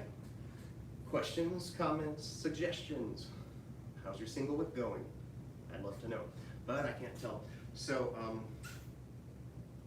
just to review, the number one thing that goes wrong is stepping onto the tightrope. So just make sure you're not stepping onto the tightrope, and what I mean, I'll rotate it so I end up starting facing away, end up facing towards the camera. So from your push. So you can see now clearly I have that shoulder width, right? Then when I do my move, I want to have that same shoulder width at the end. Oh, there it is. See? Double dragon's foot placement at the end too, right? So 45 degrees, other toes pointed forward. The common mistake I see is stepping somewhere not quite shoulder width. Usually it's not on the tightrope. Occasionally I'll see that. Usually it's just not quite far out. Okay. Oh, other thing, were you able to see the detail of the beak, the circle with the beak? Here it is. Doesn't match my standing position, but the arms are like this. All right. Okay, let's go, let's take a look at the next move then. Let's see, hold on just a second. Yeah, let's take a look at the next move. Not take a next, a look move. To do that, we'll also learn to start from single whip. So if I do single whip and something's a little bit off, and then I'm trying to work on the next move, then nothing I do will be right. Even if I technically did the right movements with my body, it would be from the wrong starting place, so it would never be correct. And if I did the things with my body to make it look right, it would be the wrong things to do with my body because they're coming from the wrong place. Is that confusing? All right, single whip. So it'll be a lot like my instructions to get into push. You'll have your shoulder width facing the left wall of your area. Turn the right toes out 45 degrees and step the left foot forward. Shift forward, and then the left hand would be out kind of like it was in push, really. The right, though, is very different. It's out in that peak. Remember the guideline for the hand height is, I don't know if you have a mirror, face the mirror, and your fingers should be just below your left shoulder, and your beak should be just above your right shoulder. But notice, don't bring it up with your shoulders and elbows. Let the shoulders and elbows relax down. We're going to do a move called lift hands. And we might do strike the shoulder too. Let's see how lift hands goes. Instructionally, step by step, shift back, lower the arms. Turn to the right, turn the left toes in just a little. Shift to the left. Turn to the right, release the right heel, open the arms. Close the arms, set the right heel forward. Only shift about 10% of your weight into the right heel so you have 90% relaxed back in your left. Not relaxed, but 90% of your weight sitting in your hard-working left thigh. Let's do that a couple more times. Get a feel for it before we break it down.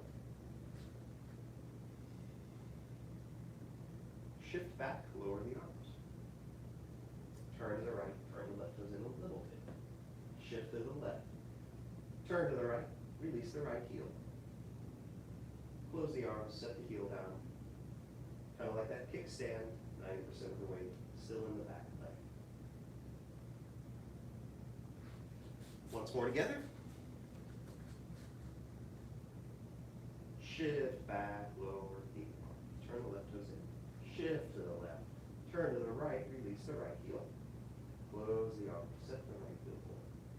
Left hand by right toe. Okay, and I'm sure it's a great view on the camera of just my back. So let's turn it around. I'll flip it 180, so it's like you would be in the front of the room, and then I'll flip it another 90, so it's like you were watching from the mirror.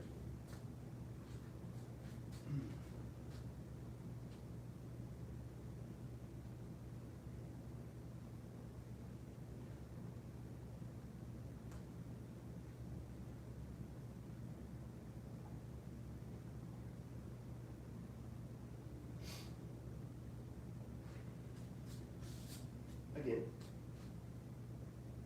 shift back, lower arms, turn toes, shift left, turn right, release right heel, open arms, close arms, set the heel down.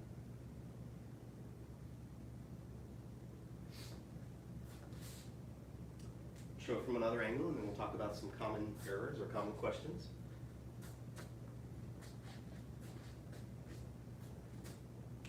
I don't know what the best angle would be. I'll do it like I said before.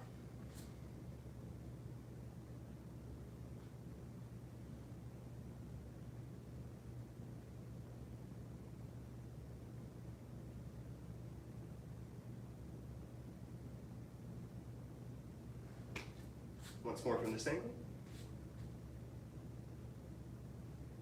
Shift back, lower arms, turn toes, shift left, turn to the right, open arms, close the arms, set the heel, left hand by right elbow.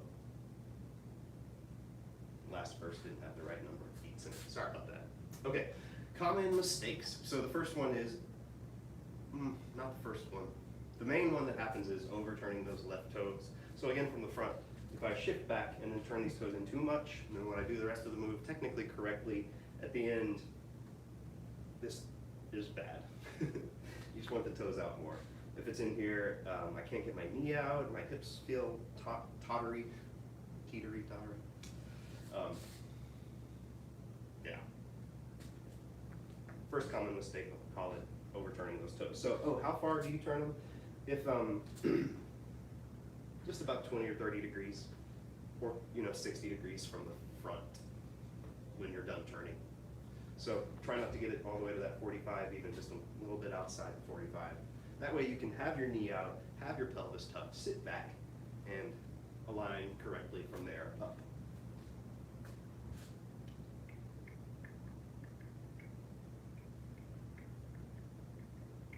Hand position at the end is a common question. Is it from the side? It is a lot like your guitar from Nakung, if you recall, guitar from Nakung. It's got that feeling of the arms kind of coming together, but it's not playing guitar, the move. Just know that there's a playing guitar as well, but if you get the arms in the in position, like Nakung playing guitar, that's pretty close.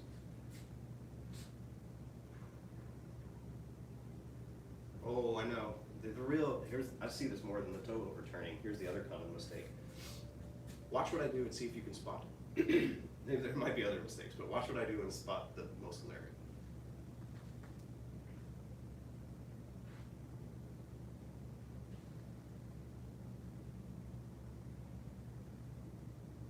I've shifted all the way forward. So there's some coming forward, right? I'm coming from open to putting 10% of my weight into that right heel, but that's not all the way shifting onto that foot, because I still have the 90% on the back. So let the hips stay back. Let the heel come forward, and with this hips staying back, let the upper body lean forward a little bit, like you're playing guitar Nakung.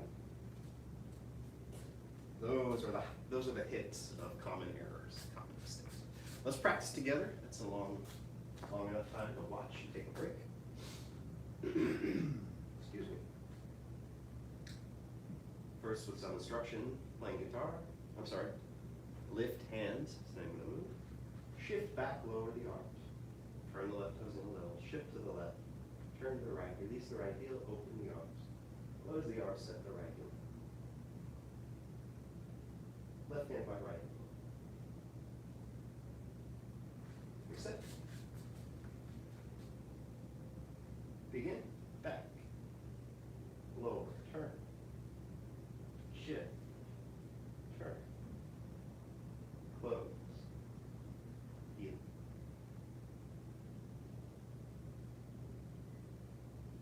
Two more times together. Begin. Shift. Continue.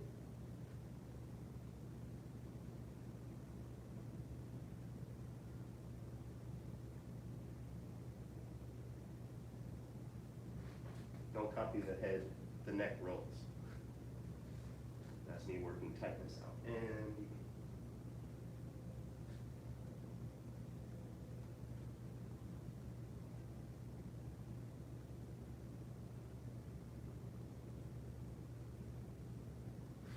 cool. And that head thing reminds me, there's a guideline, a helpful hint for making your Tai Chi better, for learning to move correctly in the Tai Chi way, I should say. And that's an idea of head suspended. I won't go into the details in basic training right now about what that means. We did talk about it in black size training, actually, so if you saw that, this is what I'm talking about. But if you can feel that the head doesn't move around a lot while you're doing your Tai Chi, it'll give you guidelines as to where else to move from. So, in this move, for instance, I don't want to feel my head coming this way and back and forth and tilting a bunch. I want to feel like it's kind of above it the whole time. And that without getting rigid, that it's kind of the balance on top thing. Yeah. So that's the idea that's suspended. And that can help you feel through some questions you might have about how to move or how to hold your body. So we're almost out of time for basic training. Let's go from the top one more time. just moving together like we were practicing out in the park somewhere. So that means I won't be saying names. Just do your best. See how it goes.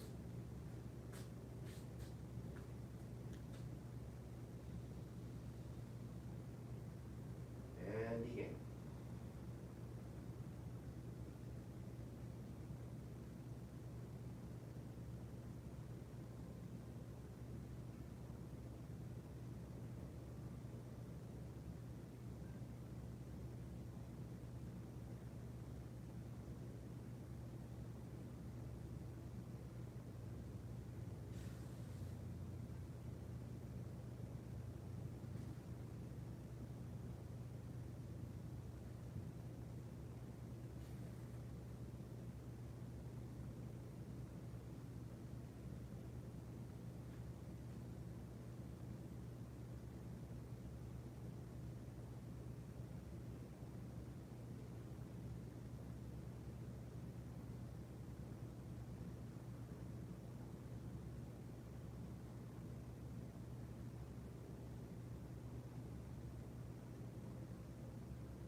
How did it go? Okay.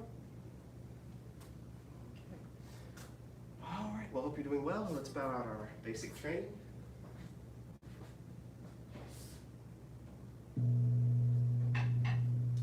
Follow the 5 hearts: faith, respect, perseverance, patience, and humility. Bow to each other wherever you are. All right. Basic training dismissed. Black Sash training will start in a moment with our 10 important point, the next one.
All right, you Black Sash training people, you.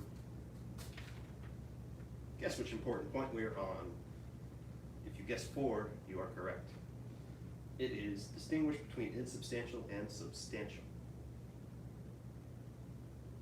What was 1? It was head suspended, but we're not doing that today. What was 2? Close chest, lift the back, but we're not doing that today. What was 3? Loosen the waist. I kind of want to do that today, but we're not. We're doing 4. Distinguish between insubstantial and substantial. Xiu and Shi. I'm making up how to pronounce that. But those are the words in Chinese. So the primary principle of commentary, the primary principle of Tai Chi Chuan is distinguishing between substantial and insubstantial, i.e. yin and yang. If the whole body is resting on the right foot, then the right foot should be substantial and the left foot insubstantial. If the whole body is resting on the left foot, then the left foot should be substantial and the right foot insubstantial. If you are able to distinguish between substantial and insubstantial, And turning and moving will be light and swift. Turning and moving will be light and swift. That sounds good to me. You do not need strength. Li is with a word in Chinese, so you do not need localized muscle strength to do what you're trying to do if you do it with the whole body. You need some, right, but you don't want to just do it with that. If you're not able to distinguish between substantial and insubstantial, then the footwork will be heavy and clumsy. You cannot even stand firmly. It's like the book is mocking you and me.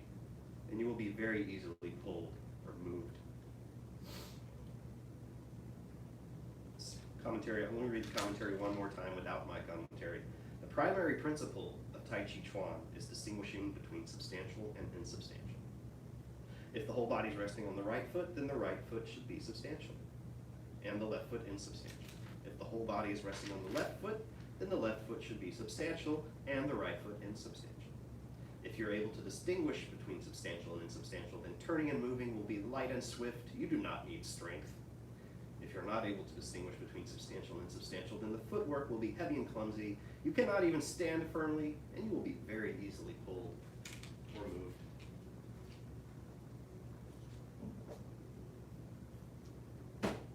Yeah, so this is deeply knowing where your weight is. You can always kind of tell where your weight is, but how closely can you tell? And some people, you'll notice as you train Tai Chi or another martial art that you will gain awareness of your body that you didn't know you had. I mean, you're paying attention to it, so it's just normal. You know, things that you pay attention to, you become more aware over time, right? So, so some people might have all their weight on one foot and not know it. I'm not making fun of those people. That's probably the more normal way to be. But we're specializing in a certain kind of self-knowledge here, right? So, if the whole body's resting on the right foot, then the right foot's substantial and the left foot's insubstantial. There's not a chance of them both being it. It has to be one or the other. As you move through your form, you'll feel it change and shift from one foot to the other, if you pay attention. So what we're going to do, the first way I like to get at insubstantial and substantial, or the fourth important point, is to do the form, in this case the first section, just paying attention to the feeling of your weight in your feet. You might intellectually know, oh, one foot's substantial or the other. That's great. Pay attention to the feeling of the weight in your feet. Knowing where the weight is isn't really knowing substantial and insubstantial, but you have to know insubstantial and substantial. So let's, hope that's confusing. Sorry if it is actually. Let's do the full first section and just pay attention to the feeling of the weight in your feet.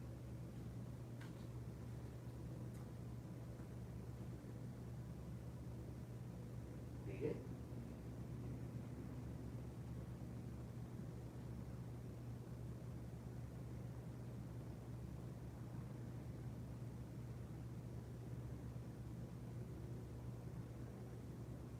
Feel how it changes when you pour it off.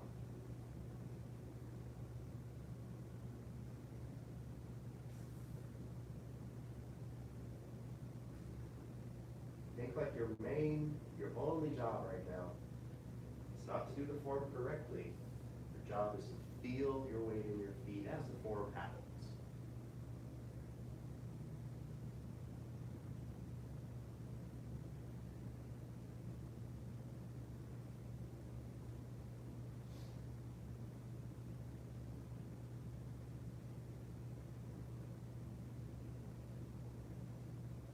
Put your mind in your feet.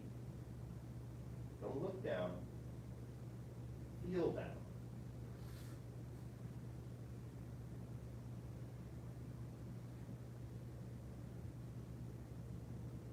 Try not to look down. Feel down into the feet.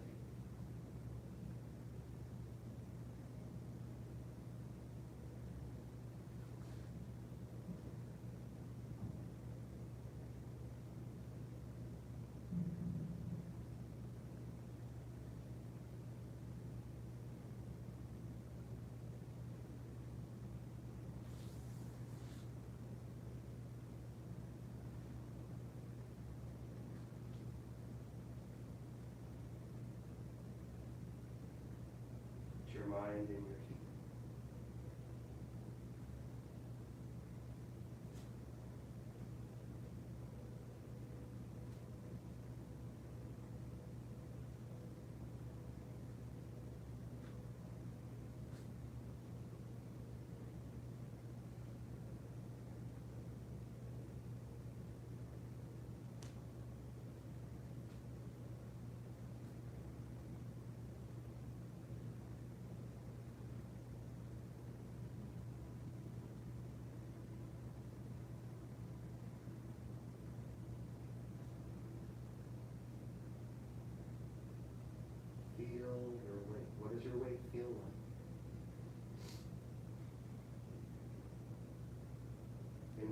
part of your foot?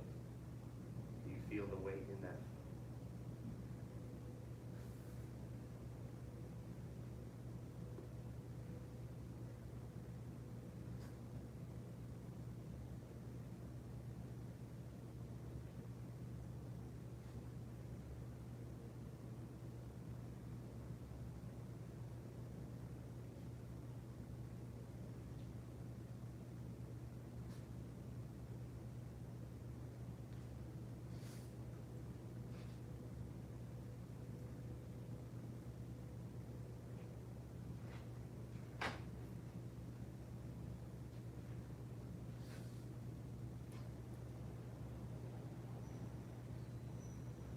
And release. We'll do that one more time. Just a little further, give you a chance to rest and let it sink in. A little further note on substantial and substantial. It's not just the feet, it's really the whole body. So there's an idea in Tai Chi that as soon as you begin, the whole nothingness that we call it, the Wuji stance, the kind of nothingness that you start with divides into yin and yang. So when you start your form, that's the beginning of feeling substantial and insubstantial, which are yin and yang. Just another way to look at them, just another aspect of yin and yang. And that's why it says the primary principle of Tai Chi. It's like, not just pay attention to the feeling in the feet. Although if there's, it's a saying, and it's kind of true, if there's a problem, check the feet. Like if you're doing Tai Chi and the hand isn't working and you're doing some application or something and it's not happening, check the feet. If you don't have power, check the feet. The legs too, not the feet. But that's the whole body, right? So you might have one hand be substantial and the other insubstantial. What does that feel like? Well, that's beyond what we can cover in this beginner black sash training for time. And really it's not probably that relevant yet. But so back to the substantial and substantial. This time I'll help guide you through the feeling of which one might feel substantial. The changes I tell you about won't be all of them, but I'll tell you some. So like at this point, feel it, this foot becomes substantial or less from the other one. So let's do it one more time, and I'll say selected, specific, substantial, and substantial.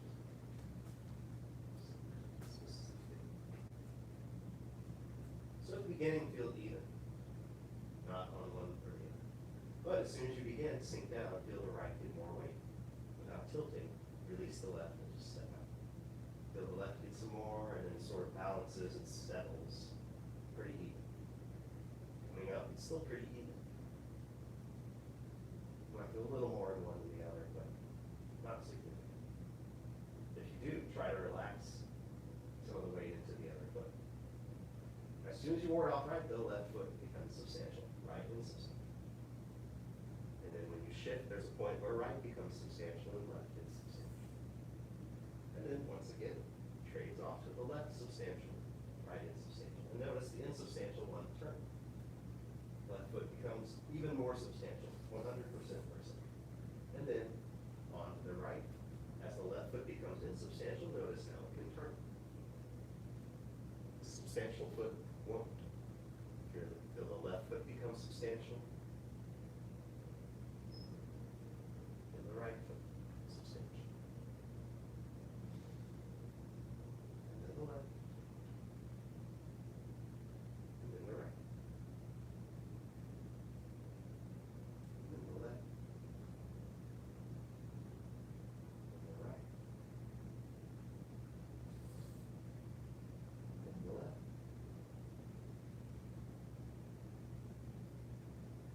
To the right. To the left. To still the left. Don't overshift, right? To more on the left. 100%. To the right. To a little more on the right. To a lot on the right.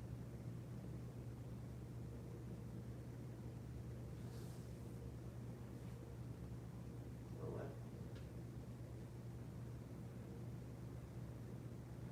To the right. Sounds like a dance instruction. Don't go to the left. Feel the weight still on the right.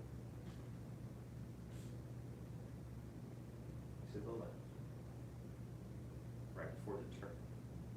To the right. Before the turn. To the left.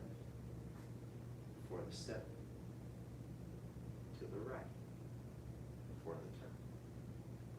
To the left. Before the turn. To the right. Before the step. To the left. Before the turn. To the right. To the, oh, sorry. Still on the right. Don't overshoot. To the left now. To the right. To the left. To the right.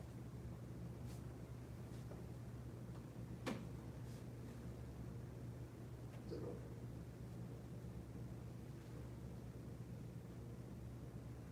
Right foot substantial. Left foot substantial. Right foot, so the other turn. Left foot, so the other steps. Feel it sort of settle evenly, like water settling in a container that's just moving. Right. And even. Okay. So that's a couple ways to look at substantial and insubstantial, the fourth important point. And the next class, we'll have to forget about that one and do another one. So, quick review, what were they? First one, giving you time to think. And suspended. Second one. No, I'm just kidding. Yeah, close chest, lift the back. Third one, loose waist. Fourth one, distinguish between substantial and insubstantial. And next time, we actually get to talk about the arms. A little preview. Let's do our life skill. Thank you, sir. Path of self-mastery requires a creative spirit. Creative spirit is no self-doubt. Path of self-mastery requires a creative spirit. Creative spirit has no self-doubt. Path of self-mastery requires a creative spirit. Creative spirit has no self-doubt. All right, bow to your fellow Black Sash beginners wherever you are. And Black Sash training dismissed. Master's Path will be starting in just a minute.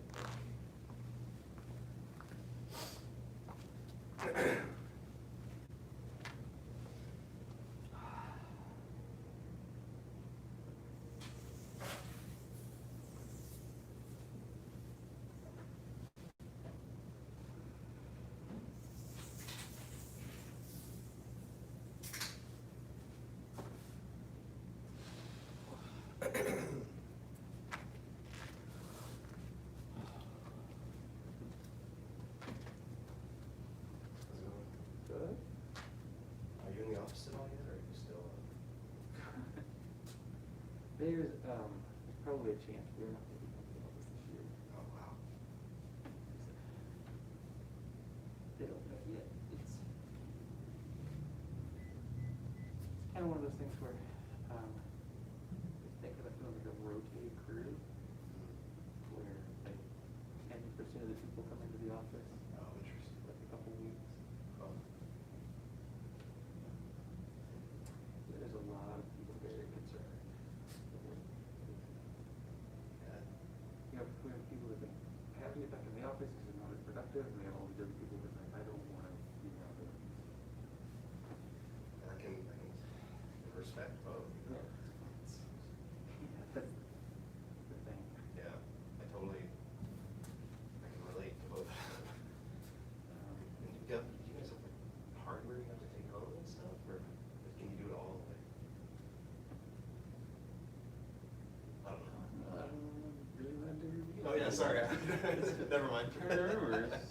That would have been a tricky way to try to get some secret information. Yeah, no, Never mind. I withdraw the question. Okay. Would do it better. Should I say this diplomatically? Can't tell me.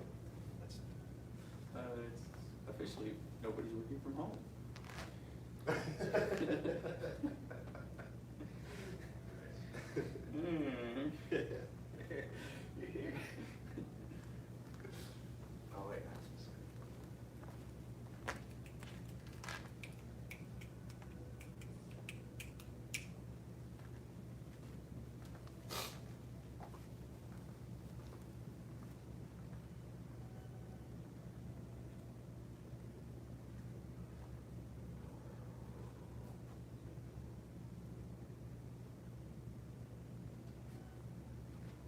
Okay, so we were doing some cloud hands. We were going over some advanced moves. That's one of the things we'll do in this sort of free-for-all master's path unit.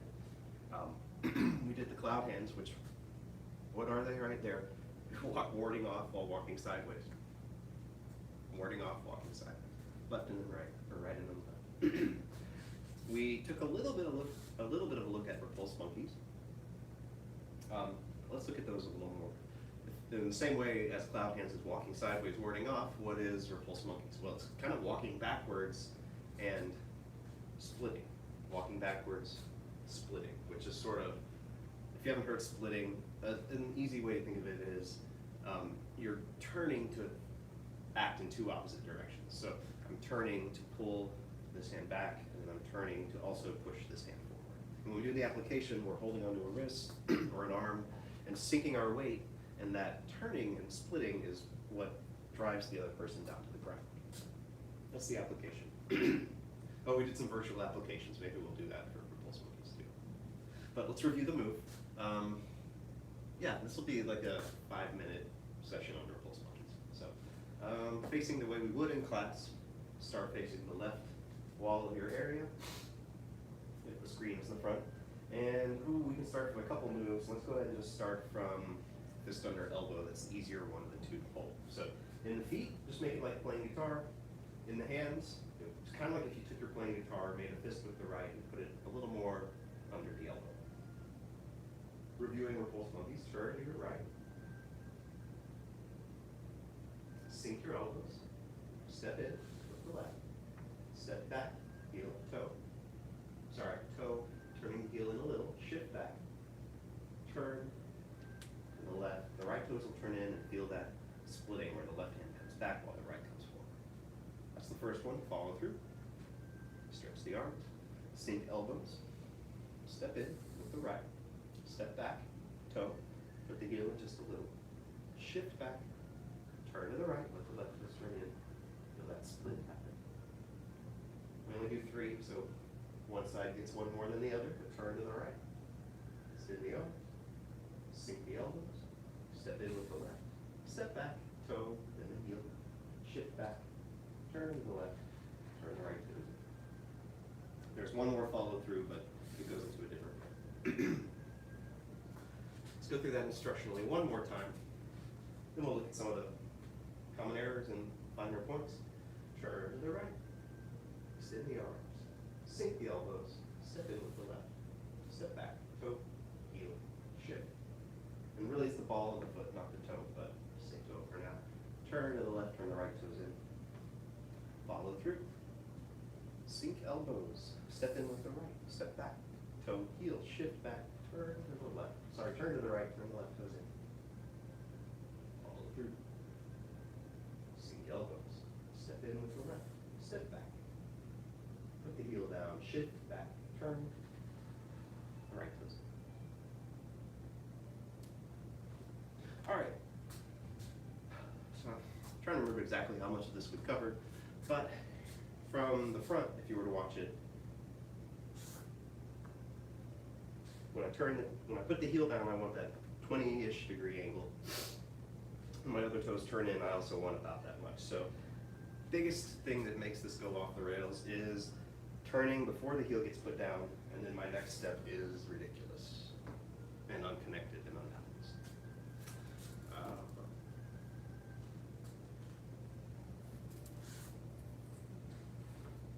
Same thing.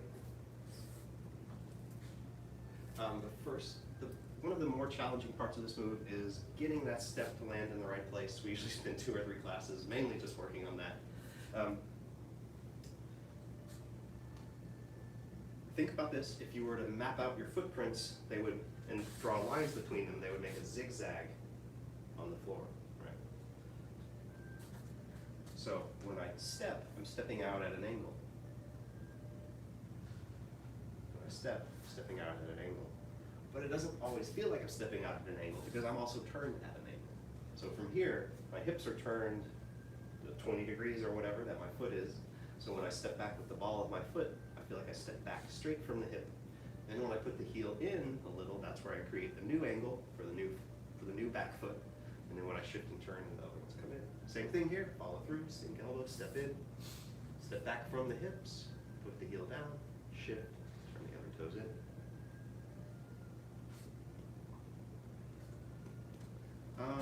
We'll do one more little tip for it. Two things actually. So the first thing is, just remember that this is not the move. This is following through, getting ready, and that this is the move. We don't have time for the virtual application today. Maybe we'll do that next class. Same thing here. This isn't the move, even though it's visually the biggest part that catches your eye, so it might seem like it, but no. The follow through, the sinking of the elbows, setting you up for this part, which doesn't look like as much, but that is the move, that is the application. Excuse me. Last thing is, don't lean back. You know it, but here's a new time, here's a new way to feel why you shouldn't lean back, right? So from here, I'll go a little farther. I'll say lean forward. Feel like a little crouch, like your hips are back, you're leaned forward a little bit. Don't try to be upright in the upper body while you're sunk down. There's a straightness to it, but it's a lean forward straightness when you're in this position. Okay. If you have any questions, send them in. I don't know if we'll do another class on repulse monkeys right now. This is a beginner. We don't need to get too deep into it. Hope you're doing well, and let's bow out our masters.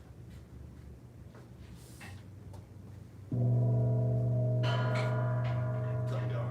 Bow to beginner masters Beth, wherever you are. All right. Thanks for turning master path dismissed.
Class? No class. Oh. Bye. You have a thermometer? I don't, I haven't been trained on what we're doing in the thermometer yet.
same with that with our crane beaks. That's usually something that we kind of neglect, is we neglect washing our thumbs. Well, it's not really a finger, so.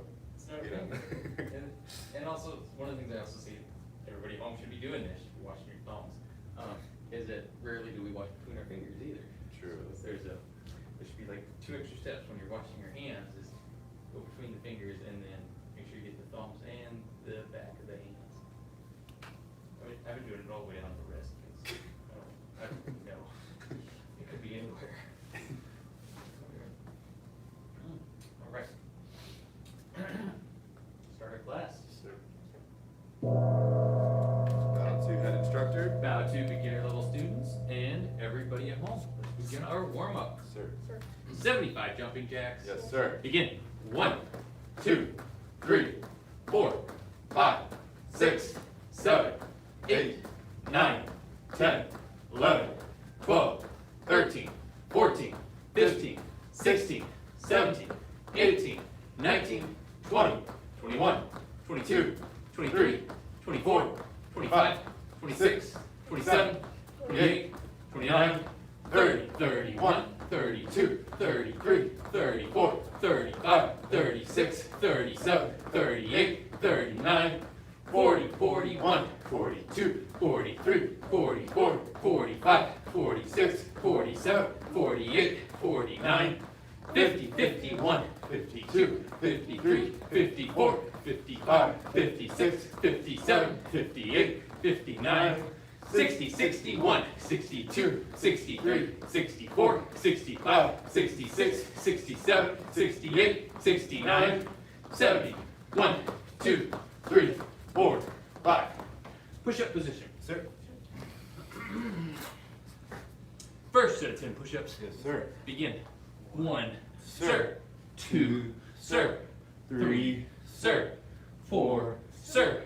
5, sir. 6, sir. 7, sir. 8, Sir. 9, Sir. 10, sir. That's kneeling. Sir.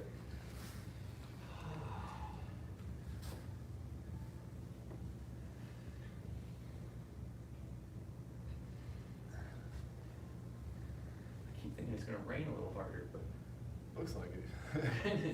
it's been like that for 2 hours now. And it sprinkles. But no real rain. This whole week was supposed to be thunderstorms. Yeah, we got one good storm Yeah. a couple days ago, I think.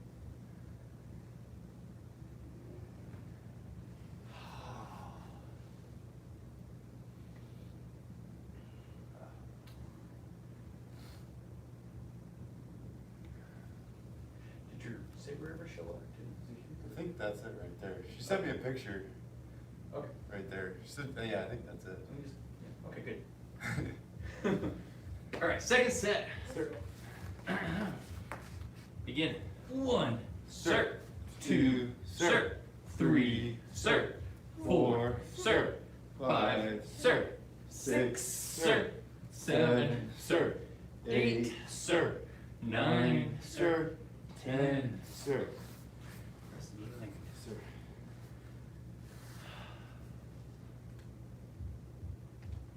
So you guys were practicing your push-ups? I will. Sir. You were practicing your push-ups? I'm hoping everybody at home is continuing to practice their push-ups. Push-ups are hard. I remember when I was younger, I didn't have a weight set, so push-ups were my primary exercise. That was why I was going through school.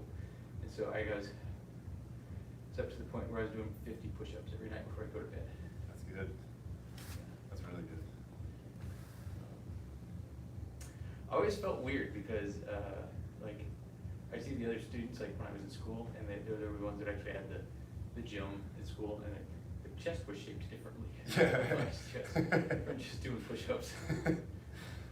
Activates the pecs a little differently. Yes. Whereas I had these, it was going wider, theirs were squarer and shorter. Yeah. It's more natural if you're doing push-ups. Yes. All right, last set. Sir. All right, begin. 1, sir. 2, sir. 3, sir. 4, sir. 5, sir. 6, sir. 7, sir. 8, sir. 9, sir. 10, sir. All right, did I cut you off on a little something here? Okay. On your back for bicycle crunches or fisting kicks. Sir. First to the 25. Yes, sir. Begin. 1, sir. 2, sir. 3, sir. 4, sir. 5, sir. 6, sir. 7, sir. 8, sir. 9, sir. 10, sir. 11, sir. 12, sir. 13, sir. 14, sir. 15, sir. 16, sir. 17, sir. 18, sir. 19, sir. 20, sir. 1, sir. 2, sir. 3, sir. 4, sir. 5, sir. Rest. Sir.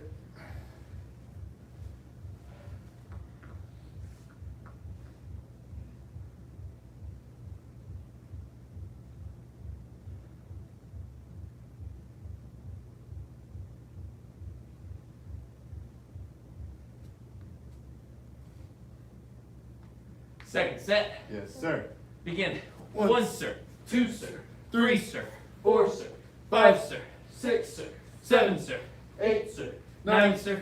10, sir. 11, sir. 12, sir. 13, sir. 14, sir. 15, sir. 16, sir. 17, sir. 18, sir. 19, sir. 20, sir. 1, sir. 2, sir. 3, sir. 4, sir. 5, sir.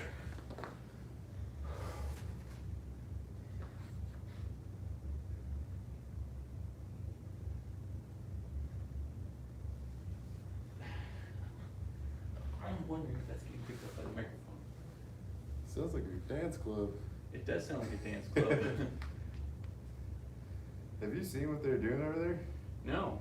They got these like crazy like spring shoe things, and they like, Oh. it looks like a rollerblade. Yes. It's like a bow thing, and they like jump around on them and stuff. That's actually. It looks fun. So we're hearing a lot of music coming through. It's not evident, but I believe it's like two stores down. They're doing like It's like a an fitness aerobics class. thing, Yeah, aerobics class of some sort. looks fun. All right, last set. Sir. Begin. 1, sir. 2, sir.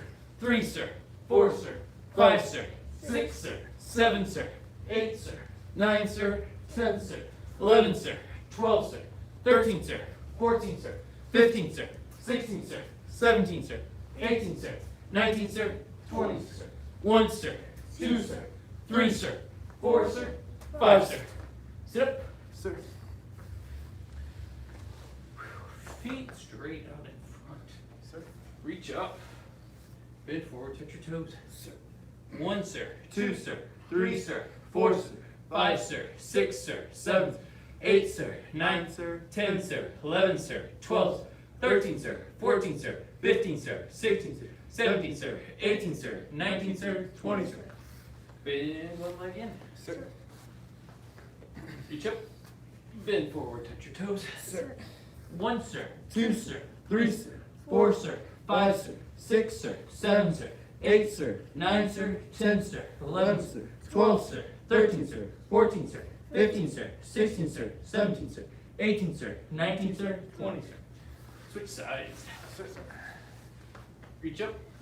Bend forward, touch your toes. Sir. 1, sir. 2, sir. 3, sir.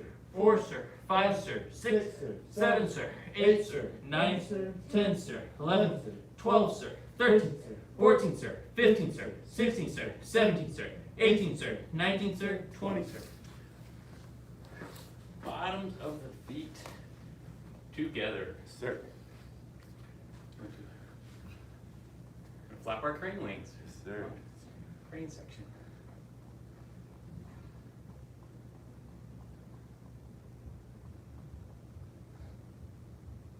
This one's for those hip flexors. So we're trying to get those hip flexors. The ideal thing to do here is to be able to get those legs to touch all the way to the floor. Sir. It's difficult. I know a lot of students, they're very tight in their hip flexors, and this is about as far down as they can go. They can't go any lower. But with enough work on this one, you can actually get your legs to go pretty low. Okay? Sir. All right, we're gonna push the knees down as far as we can. We're gonna have that back straight, mid held high. Then we're gonna bend forward, touch your nose to your toes or as low as you can go. Sir. 1, sir. 2, sir. 3, sir. 4, sir. 5, sir. 6, sir. 7, sir. 8, sir. 9, sir. 10, sir. 11, sir. 12, sir. 13, sir. 14, sir. 15, sir. 16, sir. 17, sir. 18, sir. 19, sir. 20, sir. I wanna make sure that we're doing this, that you feel the tension here, and you can kind of feel a little bit of tension here, but you don't wanna feel a lot of tension along that back. You can kind of feel it just kind of in those hip parts. Sir. This is definitely one of those ones where I've seen a lot of students do this, and it's it scares me a little bit when I see students do that. That's the reason why I kind of emphasize kind of having everybody come up high, because if you start here, you're going to want to bend right there at the back. Sir. That doesn't do you much good. Okay. Definitely doesn't help your hip flexors. No. Okay. All right. We're gonna sit up and we're gonna our feet wide apart. Okay. Hands up. Sir. 1, sir. 2, sir. 3, sir. 4, sir. 5, sir. 6, sir. 7, sir. 8, sir. 9, sir. 10, sir. 11, sir. 12, sir. 13, sir. 14, sir. 15, sir. 16, sir. 17, sir. 18, sir. 19, sir. 20, sir. Reach to one side. Sir. Oh, wow.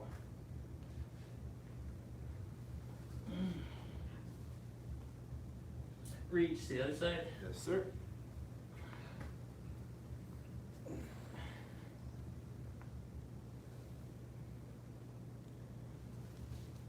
Reach to both sides. Yes, sir. Widen your stretch if you can. Sir. Touch your head to the floor as low as it go. Oh, I just slurred my way through that. Touch your head to the floor or as low as it will go. 1, sir. 2, sir. 3, sir. 4, sir. 5, sir. 6, sir. 7, sir. 8, sir. 9, sir. 10, sir. 11, sir. 12, sir. 13, sir. 14, sir. 15, sir. 16, sir. 17, sir. 18, sir. 19, sir. 20, sir. We're gonna lift up and you're gonna turn to your right. Yes, sir. 1, sir. 2, sir. 3, sir. 4, sir. 5, sir. 6, sir. 7, sir. 8, sir. 9, sir. 10, sir. 11, sir. 12, sir. 13, sir. 14, sir. 15, sir. 16, sir. 17, sir. 18, sir. 19, sir. 20, sir. We're gonna switch sides. 1, sir. 2, sir. 3, sir. 4, sir. 5, sir. 6, sir. 7, sir. 8, sir. 9, sir. 10, sir. 11, sir. 12, sir. 13, sir. 14, sir. 15, sir. 16, sir. 17, sir. 18, sir. 19, sir. 20, sir. Go back to center. Sir. We're gonna push up 1, 2, 3. Walk it back. Sir. Hands up. Sir. 1, sir. 2, sir. 3, sir. 4, sir. 5, sir. 6, sir. 7, sir. 8, sir. 9, sir. 10, sir. 11, sir. 12, sir. 13, sir. 14, sir. 15, sir. 16, sir. 17, sir. 18, sir. 19, sir. 20, sir. Feet straight up in front. Sir. Reach up. Bend forward, touch your toes. Sir. 1, sir. 2, sir. 3, sir. 4, sir. 5, sir. 6, sir. 7, sir. 8, sir. 9, sir. 10, sir. 11, sir. 12, sir. 13, sir. 14, sir. 15, sir. 16, sir. 17, sir. 18, sir. 19, sir. 20, sir. We're gonna go onto our backs. Sir. And we're going to bridge up. Sir.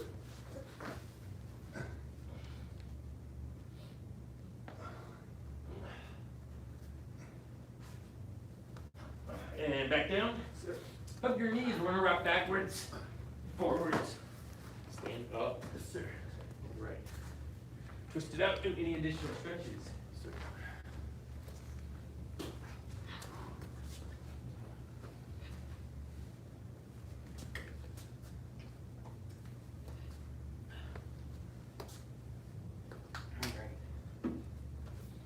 Apologize.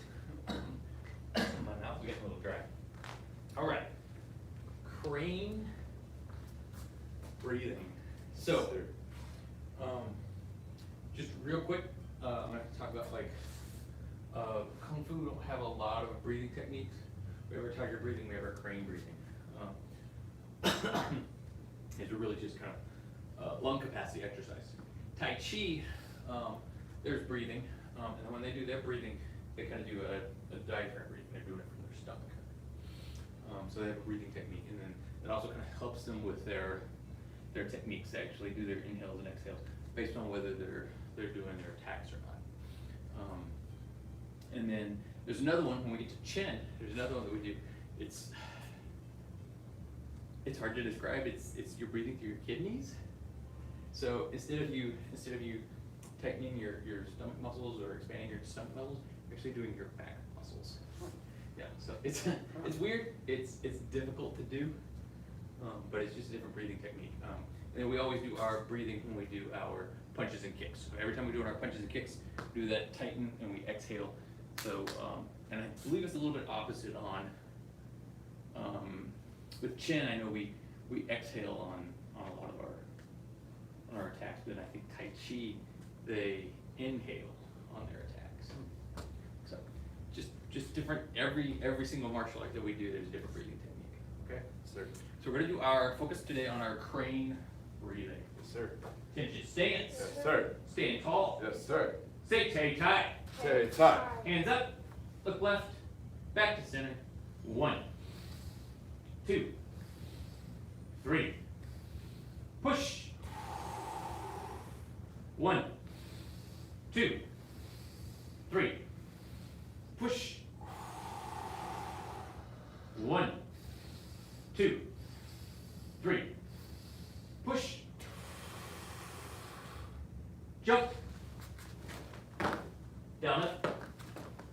Feet together. Sir. Okay. One more time. Attention stance. Sir. Stand tall. Yes, sir. Say Tai Tai. Tay tie. Hands up. Look left. Back to center. 1, 2, 3.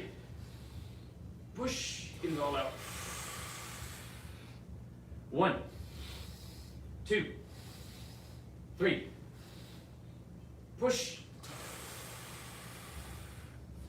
1, 2, 3. Push. Jump. Down, up. Feet together. Sir. All right, one last time. Attention stance. Sir. Stand tall. Sir. Say Tai Tai. Tay tie. Knees should be going in, toes should also be going in, right? Sir. You should be able to, when you sink, your legs should be going together. Hands up. Sir. Look left. Back to center. 1, 2, 3. Push. 1, 2, 3. Push. 1, 2, 3. Push. Jump. Down, up. Feet together. Sir. Right. We're going to move on. Move on to our crane stances. Sir. Attention stance. Yes, sir. Stand tall. Yes, sir. High crane. High crane. Middle crane. Middle crane. Low crane. Low crane. Monkey hop. Hop. Bow stands left. Bow stands left. Cross stands right. Cross stands right. Clap. Bow stands left. Bow stands left. Crane stands right. Crane stands right. Dragon stands. Dragon stands right. Feet together. Sir. All right. So, last time we learned, we learned like 4 moves. We did that clap, we did the bow stance, we did our crane stance, and then we did our dragon stance. So those were the 4 moves that we learned last time. I want to kind of go over a little bit. The bow stance we already know how to do. That crane stance is a little bit different from our normal crane stance. And so one of the things that we talk about is that you're either holding 2 laser pointers pointed at each other, or you're pulling a piece of taffy. So those fingers are still pointed at each other. Because a lot of times one of the things I'll see students, fingers are just pointing wherever, pointing in. They should be pointing straight out. And the reason we kind of do that pulling taffy, because that means that you're trying to get this as elongated as possible. Because a lot of times people will do this as well. You don't really know unless you actually look. Because if you're looking straight forward, you don't know where your arms are. But Also, what I want us to do is develop kind of that sense of body awareness. Where's our body at? What are our hands doing? This is going to become a lot more important later when you're trying to block. And if you're blocking and you don't know where your hands are, you don't know where to put them to stop things. So Sir. this is a very important part of that body awareness. Okay. And then once again, our elbows are a little bit bent. They're straight but not straight, bent but not Ben, bent. Good. A little bit of bend in them. I have a question. Yes, sir. Why is one hand higher than one hand lower? Oh, that's a good question. So the question was asked is why is one hand higher and the other hand lower? I'll have to research that and get back to you. Okay. That's just the way we've always done this one. It's maybe for balance. I'm not even going to speculate on this one. Okay. That's a very good question. Sir. And then we do the same thing. We do the same exact thing. When we Right, do I our- figured there might be a reason for the. Yeah. Here's the other thing. Our tiger stances are symmetrical. We're doing the same thing on both sides. And then with our crane, everything's asymmetrical. We don't ever do a corresponding crane stance. We never do a corresponding That's true. dragon stance. I don't think we do a corresponding both. That's true, I never thought of that, yeah. That's true. Yes. So the crane's very asymmetrical. Okay. So this may just be a representation of that asymmetrical style. Okay. I'm not even going to speculate. I can find out. Okay. So that was the new stuff. So we had those 4 moves. So let's re-review. We're going to run this 2 more times, and then I want to start in on the crane blocks. Okay. Sir. Take your stance. Sir. Stand tall. Yes, Sir. High crane. High crane. Middle crane. Middle crane. Low crane. Low crane. Monkey hop. Monkey hop. Bow stance left. Bow stance left. One left hand higher than right hand. Good. Cross stance right. Cross stance right. Clap. Bow stance left.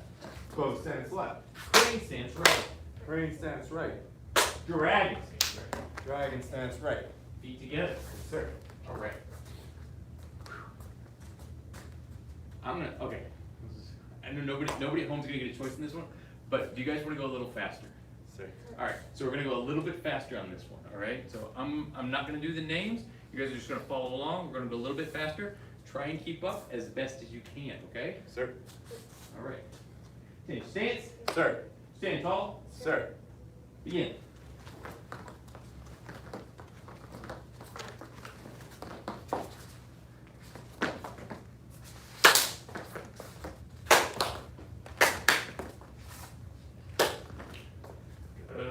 Feet together. Sir. Hope everybody at home was able to keep up on that. That's I want to say that's about medium speed, maybe. It's roughly the normal speed, about the speed it's supposed to go. Okay. And then we can go a lot faster. I don't normally do it because there's a speed that we go when we just every single individual in the class just kind of gets really far behind. They just gotta stop. So stop doing that. Okay, so let's move on. We are going to learn our blocks. So we previously learned about that crane beat. So we're gonna start with that thumb straight up. Wrap those fingers around that thumb. Turn that beak down. Okay. Sure. You can feel the back of that wrist. It's nice and hard. That's gonna go to the nose. It's gonna go to the chin. It's gonna go to the solar plexus. It's gonna go to the stomach. It's gonna go to the bladder. These are soft targets. There's no bone covering your bladder. There's no bone covering your solar plexus. Solar plexus, you can do as many stomach crunches, sit-ups, push-ups, pull-ups, whatever you want to do. You're never going to build muscle over that solar plexus. And then there's a muscle underneath, right here, between just behind your rib cage. It goes between the abdomen and the chest. And this muscle will flex. So we have a lot of different ways that we can get air into our lungs.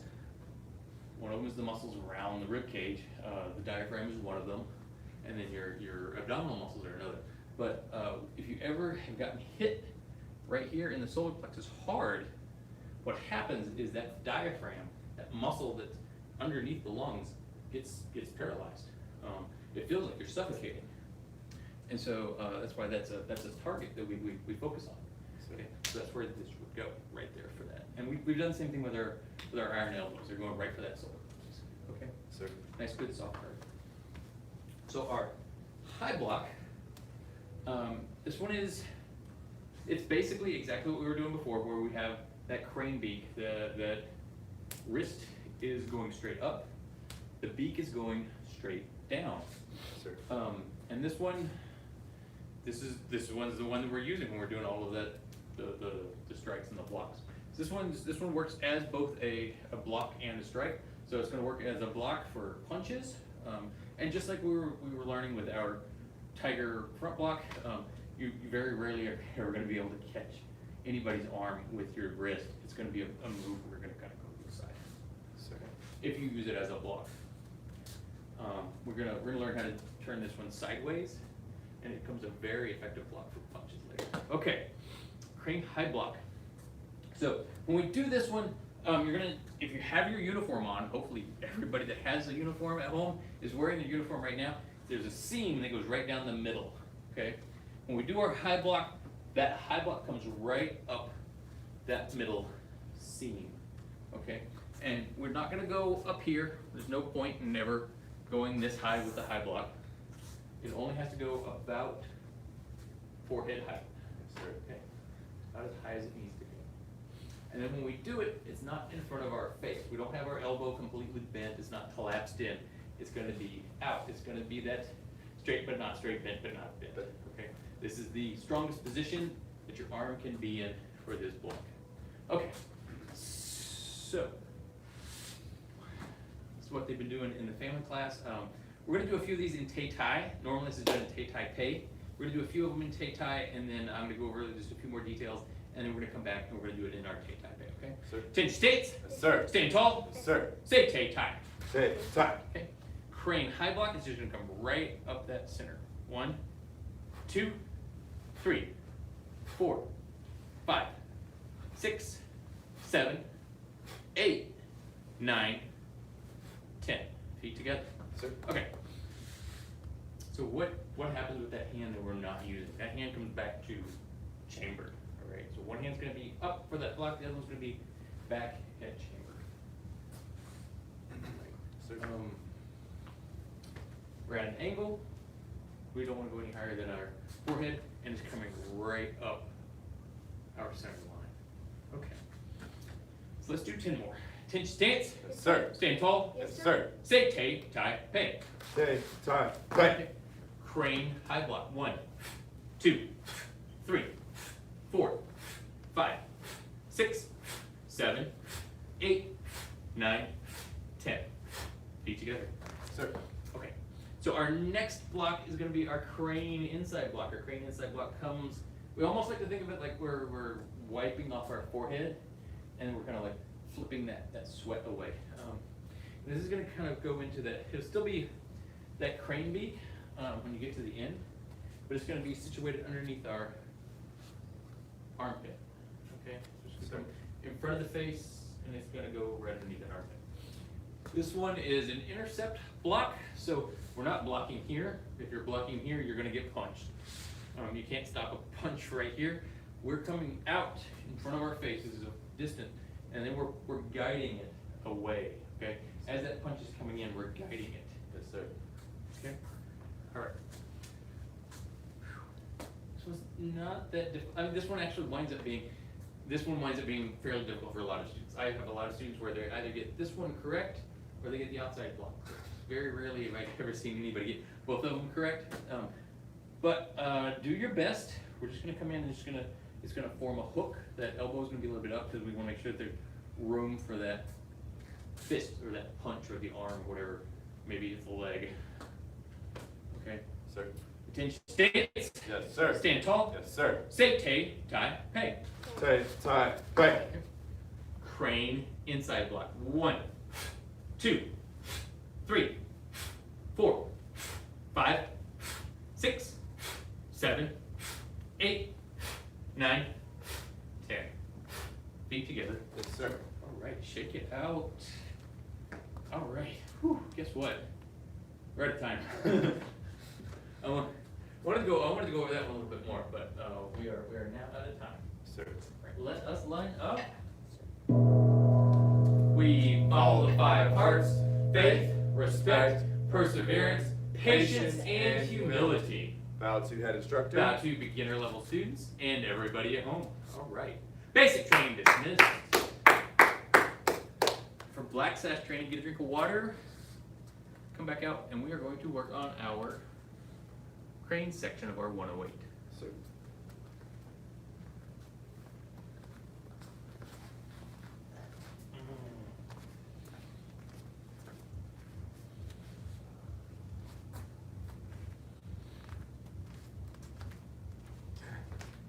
yeah, they got some serious speakers over there. Yeah. Jeez. They're a ways away. Yeah, I think there are a couple down there. Yeah. Isn't it like the little restaurant or whatever that is? No, there? it's it's insurance. Oh agency. yeah, and then there's like that whatever, like some sort of takeout thing. I don't know. I haven't figured out what that one. Oh, the is. Korean place next door? Yeah, what is that? They're, Because it's all in their different letters. I can't read yeah, that. yeah. Mom's Taste, they, what they do is they actually cook a lot of food for restaurants, for smaller restaurants. Ah. And it's kind of a takeout place, so it's you buy a lot of stuff in bulk, but you can also go in there and get like smaller sections. So it's just a kitchen that, Huh. You need to try that. I love Korean food. yeah, so they've got the kimchi. Ooh. It's been a while that I've been in there. Yeah, I'm always curious because like I see people going in there, but I can't read what it is. I'm like, Oh, yeah. I don't know what that is. It's all in Korean. Korean's one of those strange ones where they don't have like letters for anything. Hmm. I want to say it was Korean. It was one of those ones where we had a hard time translating to it because it's like their pictograms are like massive as opposed to like Japanese, which is easy because you can just resort to, instead of being kanji, you can just resort to hiragana or katakana. Right. Huh. So, because they've got in Japanese they have their own alphabet, so it's like you can still spell everything out. Right. Right.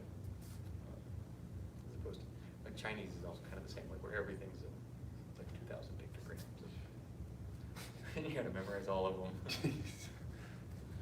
All right.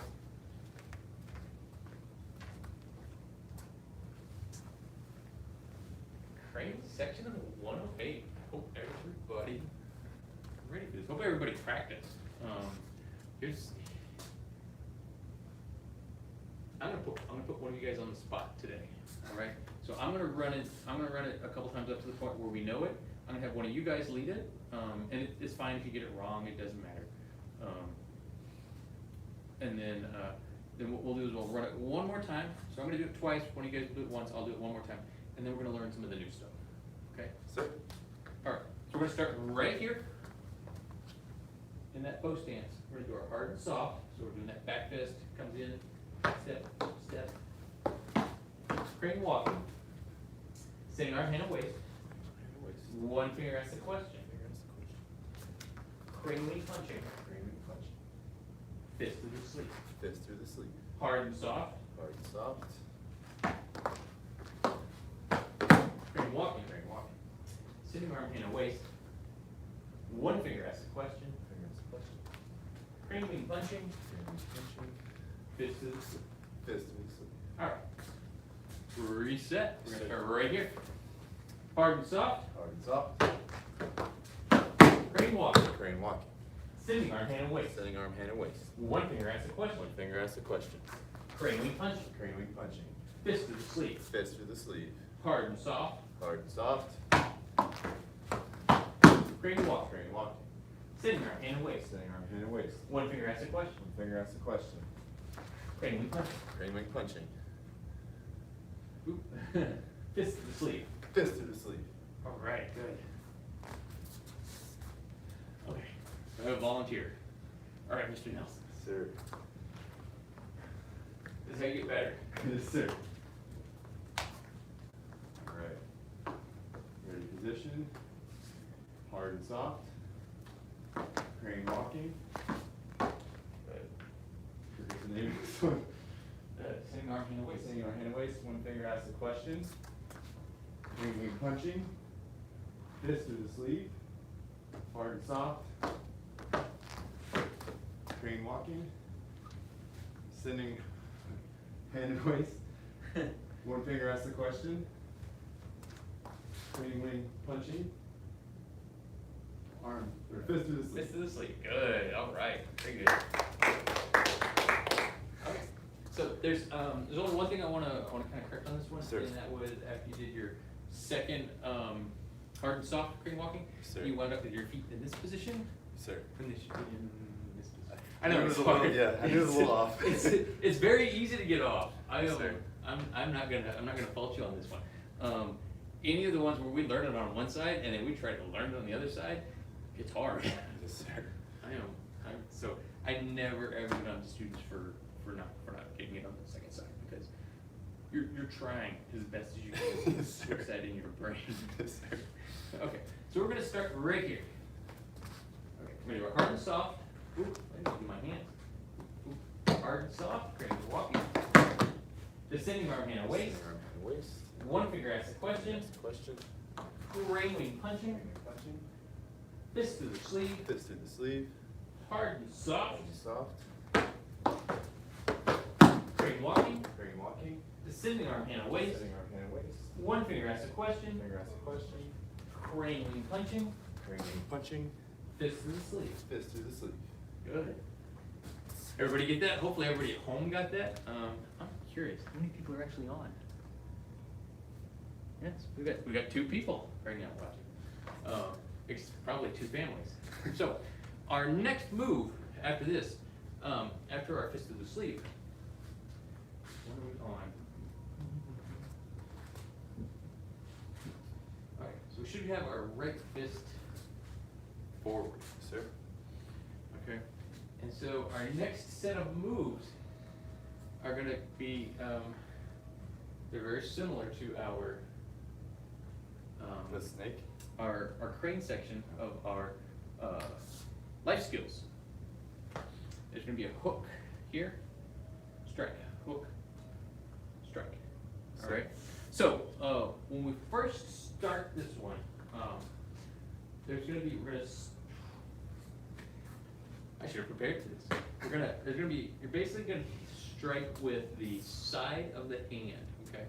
So it's gonna be a punch is coming in. What you're doing is you're striking that punch. You're hooking in. You're pulling that that punch to the side. Okay, and then it's a strike, and it's a hook, strike. This one's pretty easy for us to kind of just do up and down a room if we have to. So we're gonna start with that. Start with our sun punch in our bow stance. We're gonna hook, and we're gonna step that right foot forward, and then we're gonna strike. Hook, step with the left foot forward, strike. Hook, right foot forward, strike. And when we strike, we're striking with that crane beak. Sir. Okay. So we're striking with the side of the foot, or the side of the hand. We're hooking in, and we're pulling that with our inside block, our crane inside block, right here. And then we're striking. Strike. Strike. Strike. And so this is a block for a punch. We're pulling that punch, guiding it away, and we're striking the eyes. All right. This one's really easy to see when we do the application. All of these are easy when we do the application. We can't do applications today. I'm sorry. Sir. But this one has a really good application to it. The application is a lot of fun. It's also very scary, because whenever this one works properly, you're getting punched in the face. If you miss, you're getting punched in the face. So it's the idea is that as that punch is coming towards your face, you're stopping it, you're pushing it away, you're guiding it, and then what's going on is as that person is punching, and you're pushing it, presumably sometimes, a lot of times, to the opposite side of the way they're going, it's going to turn them in an awkward position. Their face is still forward. That leaves them prime target for getting poked in the eye, Sir. like hard. Sir. And I don't have you guys been poked in the eye before? Sir. What happens?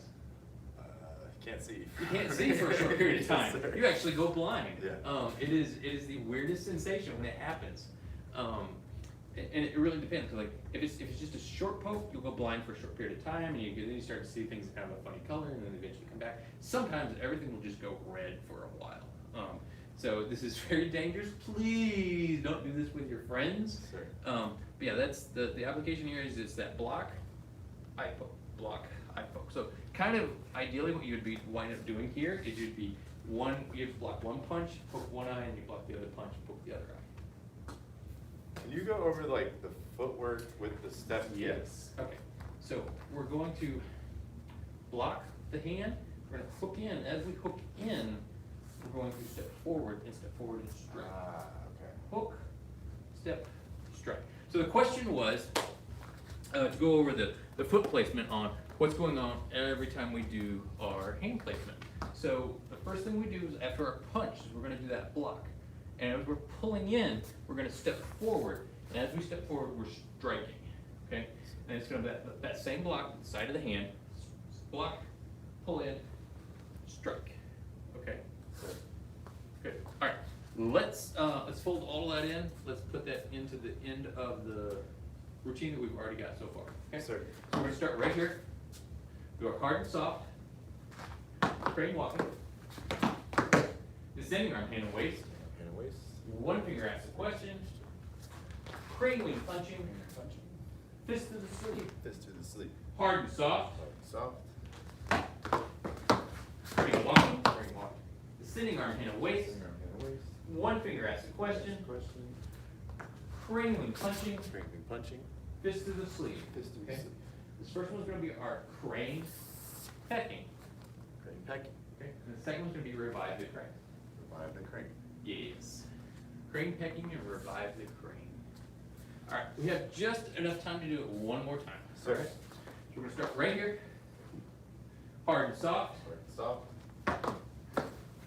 Crane walking. Crane walking. Sitting arm, hand and waist. Sitting on hand and waist. One finger asks a question. Finger asks the question. Crane wing punching. Crane wing punching. Fist to the sleeve. Fist to the sleeve. Hard and soft. Hard and soft. Crane walking. Crane walking. Sitting arm, hand and waist. Hand and waist. One finger asks a question. Finger asks the question. Crane wing punching. Crane wing punching. Fist to the sleeve. Fist through the sleeve. A crane pecking. Crane pecking. Revive the crane. Revive the crane. We really want to do the next one. It's weird because you start to build this momentum. Okay. Let us do our life skill. Sir. It is creative spirit. Path to self-mastery requires a creative spirit. A creative spirit has no self-doubt. The path to self-mastery requires a creative spirit. A creative spirit has no self-doubt. The path to self-mastery requires a creative spirit. A creative spirit has no self-doubt. This move is in both our. We learned this. This was part of our snake section. Sir. This is also part of the Tai Chi. It's their four ladies, four shuttles, or four corners. They do the same thing where it's a slower movement, but it's still that block. Strike. Sir. Okay. Bow out. Now to head instructor. Bow to beginner level students. All right. Black section training dismissed. Master's path training. Get your saber. New toys. The toys. Let's see this one. Go. That's the flag. Oh, it's a chin one.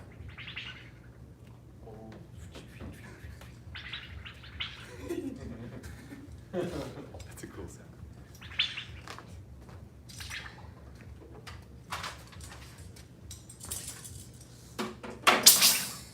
Yeah. This one's noisy. Yes. Different. It depends. Some of them are noisier than others. Probably depends on the metal and all that. Yeah, it's the metal. It's how thick they are.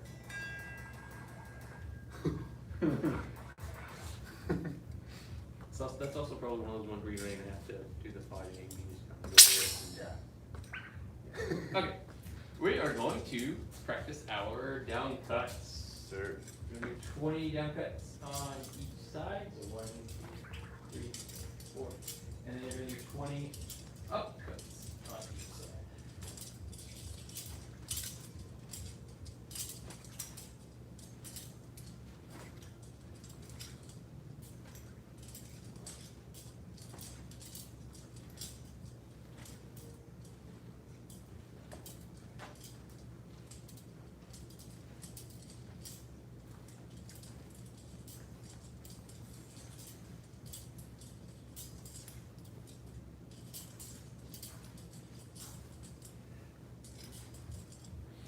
things you may notice, as you get a little better at this, is the upcuts become a lot easier than your downcuts.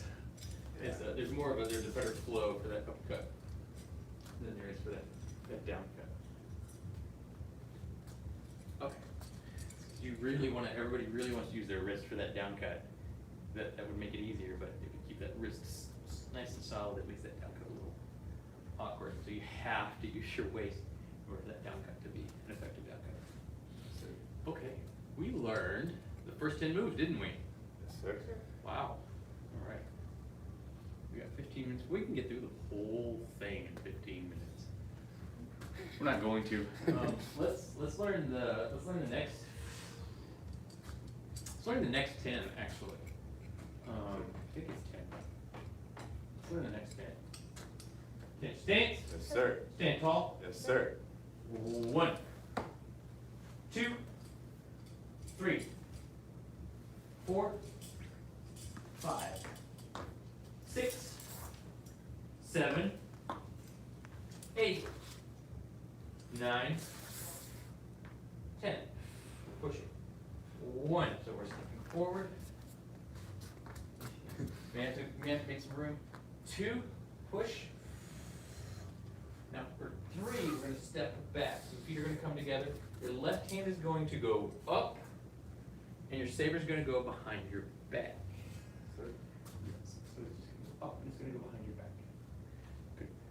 We're going to do that one more time. Let's start with our left foot forward bow stance. We're going to get here. We're going to push. Okay. Left foot's going to come back. We're going to block up. Saber's going to go behind us. Okay. Our next move, that right foot's going to come forward, because what we're doing is we're attacking and we're slicing down. And we're going to, when we do this, we're going to go into our dragon stance. So you're going to shift all of your weight into the left leg. All your weight's going to go into that left leg. Left hand is going to go behind you, just like that. We're going to do our sword fingers, so it's just the 2 fingers and the other 2 fingers are pointed in, and we're cutting straight down. All right, so I'm going to have everybody look at me on this one real quick. When we do this, it's going to be a little weird. I want to make sure that everybody has a good, firm, solid grip on their saber.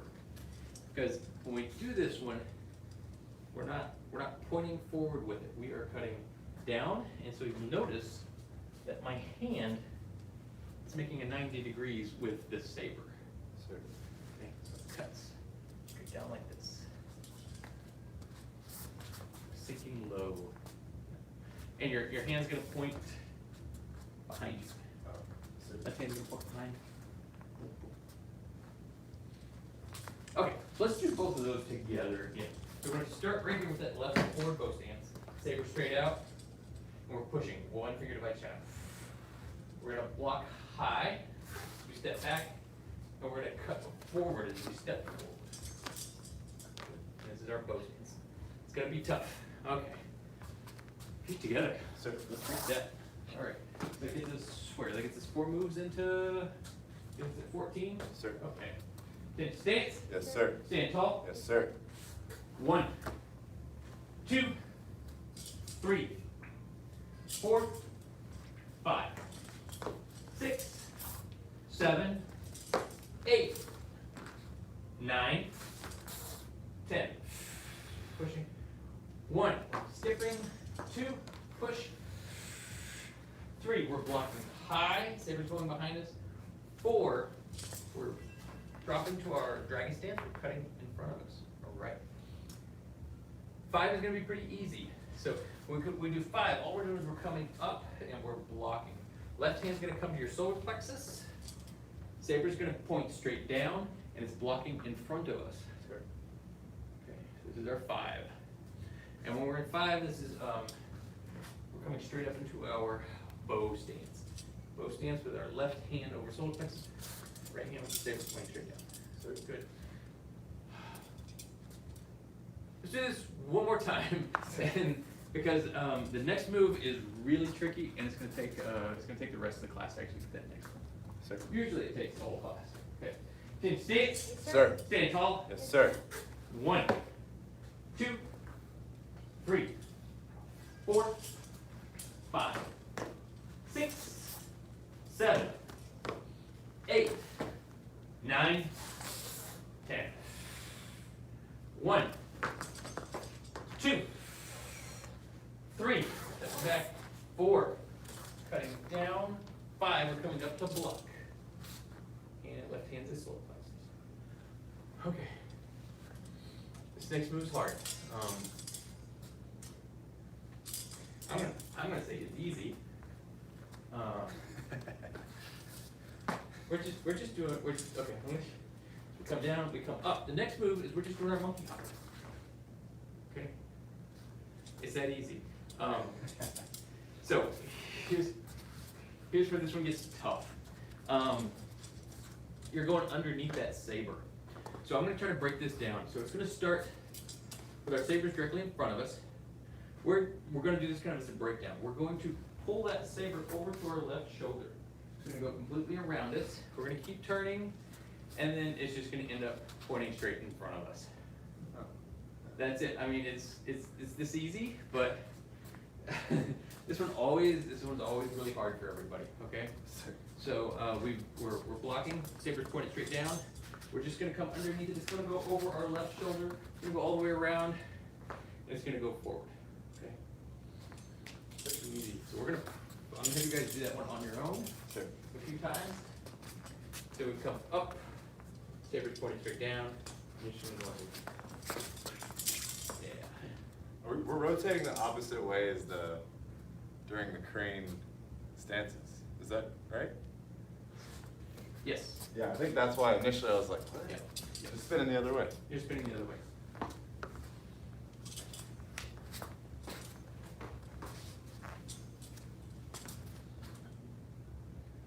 Right. And when you do it, there's going to be a little bit of a hop. So whenever we were practicing it earlier, we were just doing it with a set step.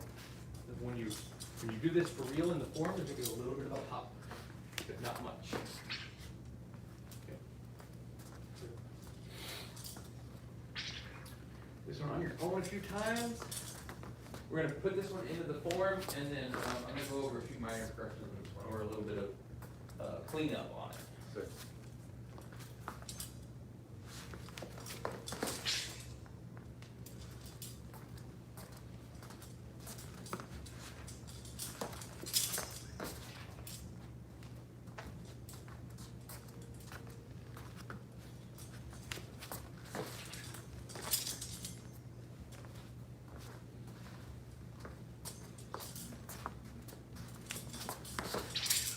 Team.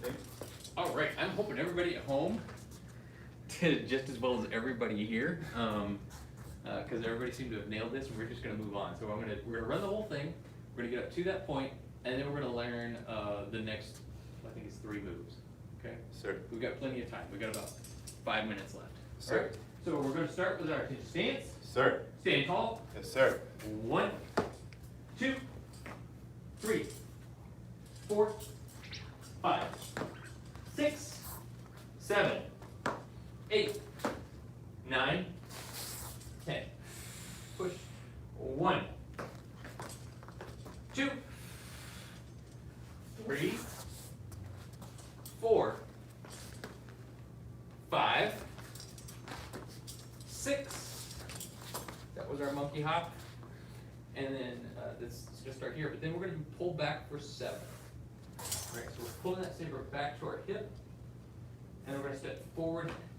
8, we're gonna stab. So let's reset back to here, where we had that saber underneath. We're gonna do that monkey hop. We're gonna pull back, cat stance. We're gonna stab, bow stance. Good. So let's reset one more time back to here with the saber straight down. We're gonna do our monkey hop. We're gonna pull back, cat stance, bow stance, stab. Good. Let's restart from the beginning. We're gonna add all that stuff in. So we're gonna have the block, the strike, the monkey hop, pull back, and the stab. Okay. Sir. Stand stance. Yes, sir. Stand tall. Yes, sir.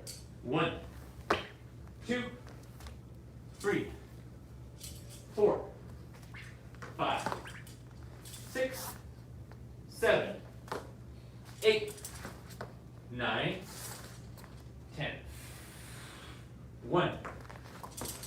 2, 3, 4,